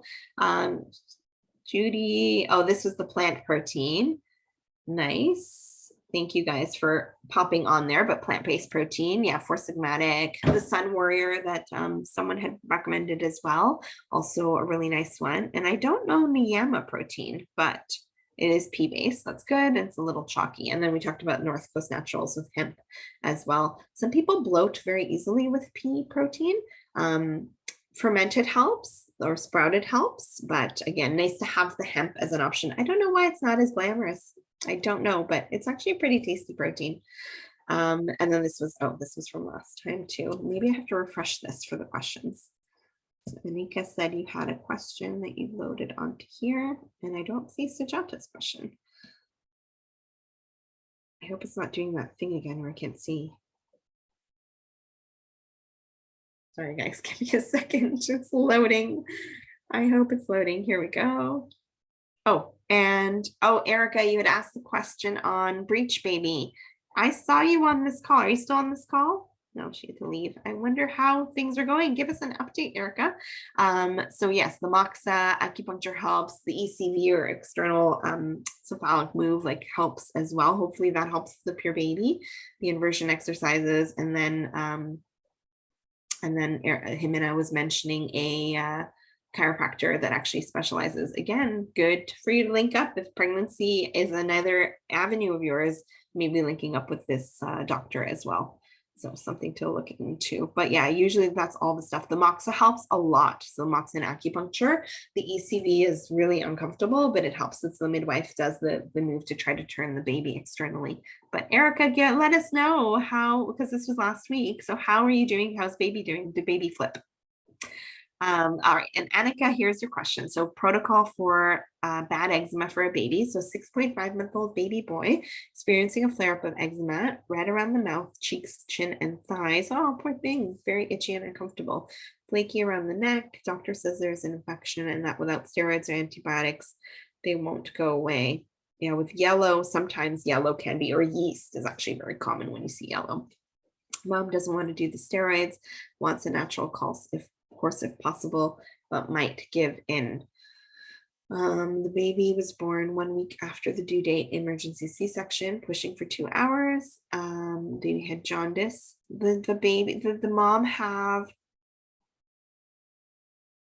a probiotic I see here, other than probiotics for both Mamie and mom, and changing her diet. Okay, so the mom is on probiotics and the baby's on probiotics, because yeah, probiotics, C-section already, flag goes up. So probiotics, and maybe actually probiotic bath, that Flora sap from NFH, again, opening it into the baby's bath to just try and recolonize the skin a little bit. And then topically, mom and dad both have eczema, so the genetics were there, and I think just that microbiome hit was probably the prime that set off the genetics a little bit. At least the baby is breastfed. Renovations in the home. Mom has dairy and gluten in her diet, relying on meals. Okay, not much of a meat eater, because yeah, ideally in a perfect world, it's the 5 from mom, especially if she had eczema too. It was like the dairy, the gluten, the soy, the corn. Oh my gosh, what's the 5th? Dairy, gluten, soy, corn, eggs. So dairy, gluten, soy, corn, and eggs are the 5 kind of pulled out generally in moms that are breastfeeding for eczema babies. Sometimes there's really like random allergens that come through, but those are usually pulled out for 3 weeks. Plus the mom should actually be having, if you think there's reaction on her, glutamine would be the ideal for mom to have, again, sealing the gut lining, or even if she's not pulling out the foods, or she can't, like she seems overloaded, so like if we don't want to stress her, at least glutamine to like seal up, so if those foods come through, they're just not making it into her bloodstream, which means they're not being passed on to the baby. So okay, perfect. Yes, glutamine is definitely.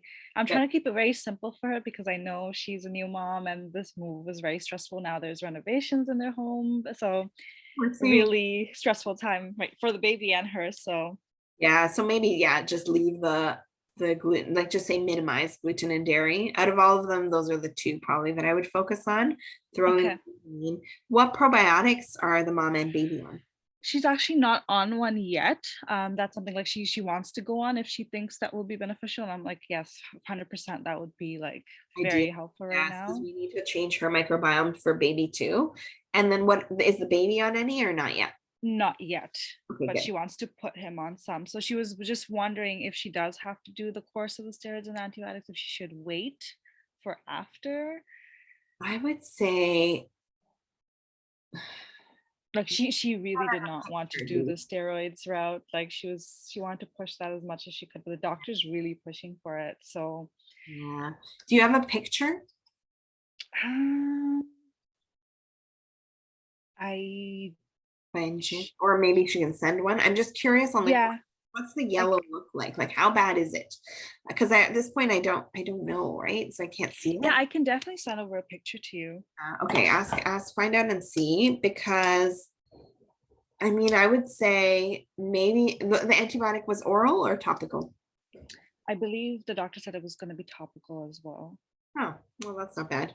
Send me a picture because I don't know if it's actually an infection or not. The steroids, I honestly depends. If it's really bad, remember what I said about fire hose and buckets. Like we need a fire hose. Like poor baby. If it's really bad, I would probably just for a couple of days at least use the steroid to calm it down while it falls into play, because then it won't keep coming back. The problem with the steroid is you suppress it and then it just keeps coming back. And yeah, and that's exactly why she wanted to avoid it. He's also starting to like kind of teeth now, so the drooling is making it worse around his mouth. So yeah. And mom, because she has to see her baby like that too. Yeah, she's so heartbroken. So yeah. I mean, short-term steroid use is not a problem. Like it's really not going to cause an issue if she uses it for like a week or even a couple weeks at most. Just tell her like it's like we're firefighting. We just need to get the inflammation under control, and then we just, get off, and then you don't have a problem. The problem is she's probably thinking like this becomes the cycle, and it is. It's very use the steroid. You have to. Poor baby. He's such a happy baby, but like I could see he was physically in discomfort yesterday. So like, and what is that doing to his cortisol? What is this doing to his stress priming on such a young person, right? Like there's more that we have to think about when we're like, I would say tell her you spoke to a naturopath, and the naturopath said like, it'd be okay to do the steroid for a week or two while you do these things. You get the probiotic, you get the glutamine, and we try to get the inflammation under control, and then he should be fine to come off. But at least the biggest flare is done, because you need something topical. By the time the internal works out, it's weeks. So kind of just something while you fix the picture from the inside, and then it's balanced back out again. And then, unfortunately the steroid will get the credit, but it'll really have been, but at least the baby will be okay, because it seems really intense. They asked to limit the number of baths. The oatmeal bath also works too, like putting oatmeal in the oats. Yeah, I've suggested that as well. That would help. And then the cream, Egyptian magic cream. Which one is that one? Is that like the Mayan magic? Let me open this up. It has like bee propolis, olive oil, beeswax. I think those are the main. I would say if it's bee products, because it's such a little kid, I would probably not. I would use, if she can access the herbal salve from Clef de Chambre. Or there's Mayan magic. It's a Tepesca wheat base, which is actually antimicrobial. Actually, Clef de Chambre is also antimicrobial, but it's out of stock. Well.ca has it. It's out of stock at Healthy Planet, it looks like. Oh, it looks like what? Discontinued. Oh my God. Oh no. It's not discontinued because I have this one at the clinic, but it looks like it's out of stock at Healthy Planet. How unfortunate. Why does it become so hard to get these things? And can you buy it straight from their website? I mean, I would try Goodness Me or any other like Noah's. Do you know what health food store is around her? She's in Oakville right now, so they have I'm not too sure. Actually, Whole Foods has this brand too, so she could hit the Whole Foods. Okay, yeah, Whole Foods should be. Whole Foods definitely has it in. I can even get it for her. That's not a problem. Okay, good. I'm gonna put that in the chat box for you. Thank you. Excellent. All right, good. So try that as a topical, or the other one is Mayan Magic. That's probably easier to find if this one's out, to be honest. Mayan Magic is from Levine Organics. That's a Canadian one. Levine Naturals. Here we go. Oh, look, you can even get it on Amazon. That might be easier. but that's a white cream, super mild base, but it actually works really, really well also for like eczema and it just like inflammation of the skin. So it's like Okay. it's an Aztec tree. It's the inner bark of it, Pesco And weed. would you recommend that like after a bath or anytime? After a Maybe? bath. Yeah. Well, Okay. actually, but I would agree. You don't want to give him a bath like too often, twice a week. Mhm. My limit too. So I would Right. still you want to apply this one at least twice a day. Okay, sure. Oh, Thank poor you. yeah, you're welcome. But do send me a picture in case it does. Like, I don't want to say, oh, don't use the antibiotic, but then it's actually like Right. Okay, something bad happens. So we want to, sure. I will do that. but yes, Thank that you. baz, get it, try to convince her to use short term the steroid to get it down and then get the cream. She can do both the cream and the steroid as well. And Okay. then, yeah, the fish oil I would maybe leave right now because that might sometimes cause a flare. And Right. give him, give him too much. I'd keep him simple and work on through her instead. But the Okay. probiotics, I think, will make a big difference. Like, I think you actually have really great chance of success at getting things down fast. Okay. So you're recommending more probiotics for the mom, which will be hopefully passed on to him, So, and then the bath. Mom and the baby. So the baby Okay. probiotics, I would probably do, I'd say Would you do the Metagenics one or? Metagenics, Meta Baby, just in Okay. case he has a dairy. Otherwise, I would say the HMF Natogen would be good from Genestra if you Okay. can't get the Metagenics Meta Baby. But I would try the Meta Baby, 6 drops, like the full dose. Okay. Perfect. Thank you.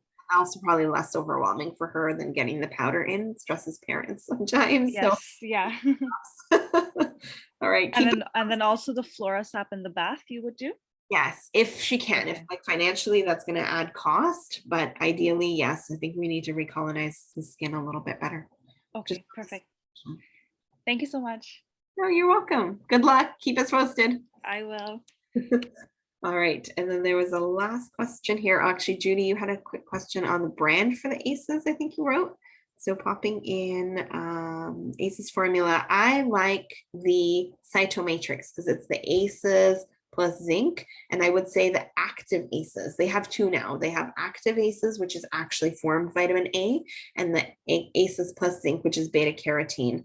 I would get the active ACEs. The only reason you wouldn't use the active ACEs is in pregnancy. So that's why they have the other option, but it's the ACEs plus zinc. You're welcome. All right. And then there's another question here I missed. Irene had a coworker. I can't read this. Coworker who had a very bad reaction to something. She believes it's from the ingredients in Beyond Burger she ate a couple of days ago. Has hives all over her body, itchy, taken Benadryl, and hasn't noticed any changes. Do you have any recommendations supplementally and topically? Poor woman. Yes. So definitely nettle tea, phenomenal antihistamine. So nettle tea, where she could do ideally 3 cups a day. Topically, also any apple cider vinegar would be really good. If you've made a diluted, like put in a bucket or a container, maybe 3 cups of water and 1 cup of apple cider vinegar, and then just soaked a towel and kind of put it on her skin. That would be helpful, or in a bath, but apple cider vinegar is wonderful at neutralizing. And then rosmarinic acid, ACV compress. And then rosmarinic acid is a restorative formulations antihistamine. It's really good at neutralizing.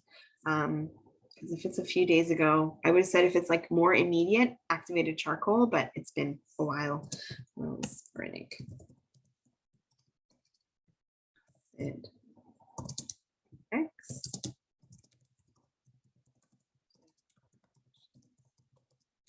And the restorative formulations one, I would say 2 capsules. But that's a phenomenal like combo for any allergic response. It's nice to kind of have these ones on hand. But yeah, and then again, just the vinegar definitely really, it sounds weird, but it really will neutralize those hives really nicely. But yeah, a couple of days, I would say it's too late for the activated charcoal. If she has any other binder like psyllium or even flax, like that might help too, because we just kind of need to bind up the gut. But try this and then let us know how she does. Poor woman. All right, and then Annika, is there a probiotic we would recommend for mom? Would you suggest the cultured coconut? Oh yes, the cultured coconut, I would say you're looking at, yeah, for her, maybe just to get higher dose for baby of more targeted strains, I would say go for recovery sap from NFH for one bottle, like the small bottle, the 30-day one, the 30 capsules, just one a day for 30 days. And then afterwards you can put her on the cultured coconut. Yes, that would work. And then last Wednesday's class, Irene, you missed. Oh yes, and I'm sorry, I only posted that yesterday, 2 days ago, and it's on that playlist. Let me get you the playlist link. Here's our YouTube. I'm going to put the playlist link on here for you, and I'm actually going to send an email again with, so that you have that email handy, the playlist link. I created a masterclass replay playlist as well. Sorry, the playlist for the coaching calls. I created a masterclass playlist as well, and I created oh, and I put all the master classes in an email, like all the Zoom links as well. So I'm going to send that all out to you so you guys have it handy. And then for us, oh here, sorry, let me grab this playlist here. So see, we have the Pearl coaching calls and then the clinical tools master classes. So we've got those handy. I'm just going to try to grab this. Okay, so that's the link to the playlist, but I also will send it in the email for you as well. You're welcome. Okay, and then there was one last question here. It was the Sujata question. Here we go. Questions on cases. So this was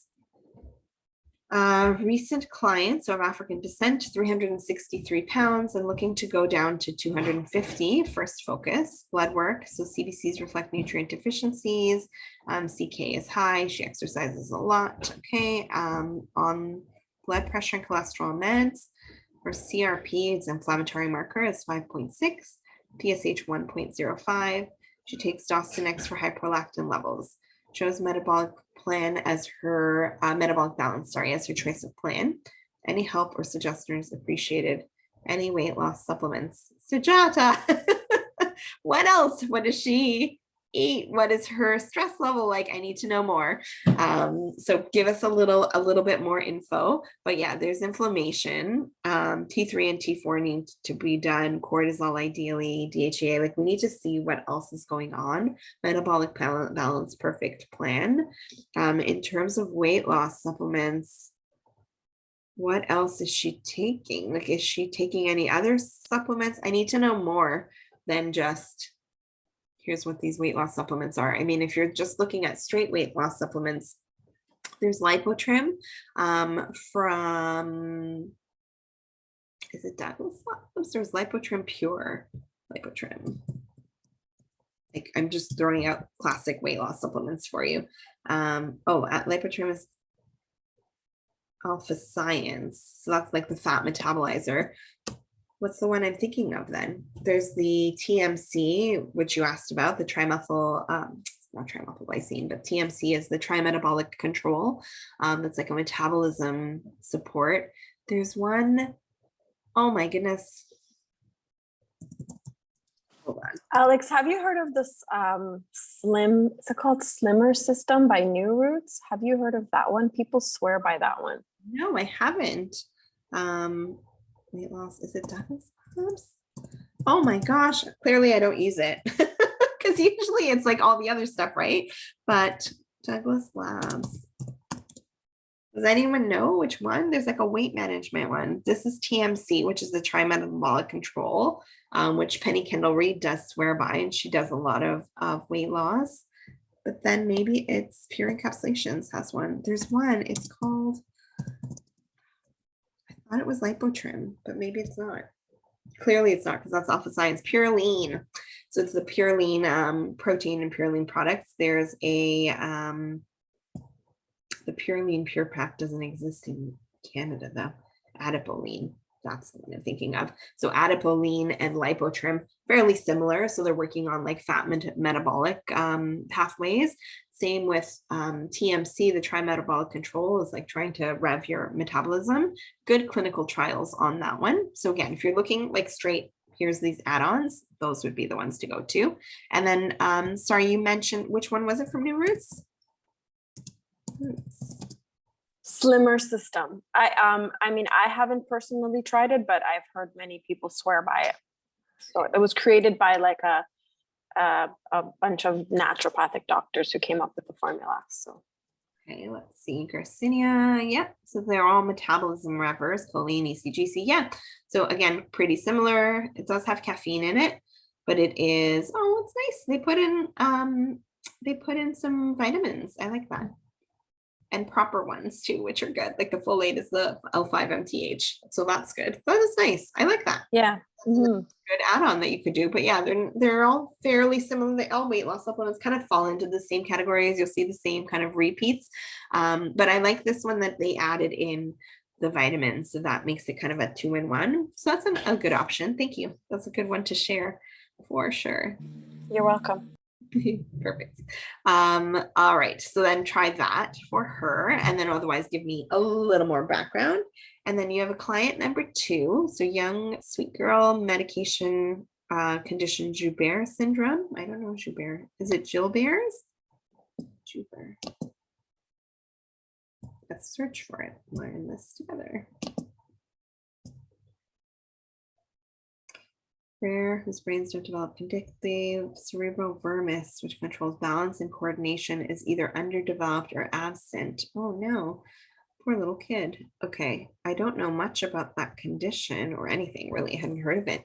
So she's unable to fall asleep. She's very proactive and keeps herself busy with exercise for mental wellness, tries to eat healthy, came for nutritional guidance. Diet assessment for the condition, any supplements that can be addressed. I will be having her fill the NutriBody too. So I would want also to know more, because the condition doesn't really help much. Like I don't even really know too much about the condition. So in terms of like, oh, here's the supplement for this plan, it's more like, okay, what does her stress level like? Does her nervous system need support? Is she deficient on vitamins? Maybe do fill the NutriBody and then send us more information on her. Is there like any rehab that's needed? Like what symptoms does she have from the condition? Does she have any? What's the plan? What has been done? What does she take? We need a little bit more information. So if you can get us like give us the information you collected on the case. Because and like what is she eating right now? And she tries to eat healthy and came for advice, but like what is she eating, so that we can give you a little bit more info there.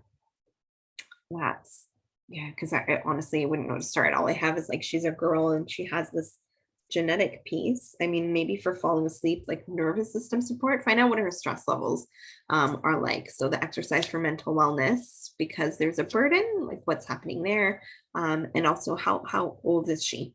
But yes, please give me all that info and then I can help you a little bit better. But yes, the TMC from Douglas Labs, the last question there. So also very helpful, like I said, Penny Kendall Reed, who developed the line, like the metabolic line she's an ND, developed the line for Douglas, and she does all the pure genomics. So that's a supplement they brought out for people with a certain, like the FTO or FUT gene. So it seems to be more specific to people that have certain genetic mutations. You'll see it on the Pure Genomics report. It'll recommend in certain categories TMC, but it does seem to help with like metabolism regulation. And it does have good trials, or a few good trials behind it.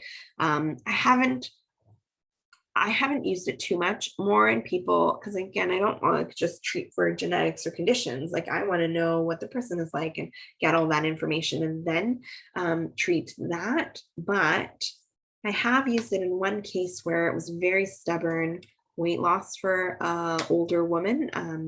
like she was in her 60s and was doing everything and hadn't really lost the weight. And we used it, and it did seem to help kickstart a little bit her metabolism.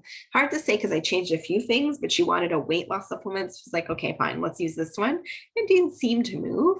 I had used it interestingly years ago when I first found out about it, and I didn't really, again, I kind of just added it to plans. I didn't see too much, but I recently used it in this patient like a few months ago, and did seem to help kind of move the needle. I would give it a try, as more specifically if the genetics, if the genetic piece matches, for sure too. But I have seen it work. So yes, all right. Give us more info on the cases and I can help you out.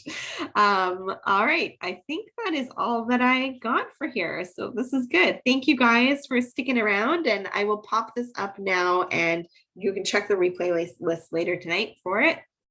And I'll email you the links to everything as well in the masterclass. You're very welcome.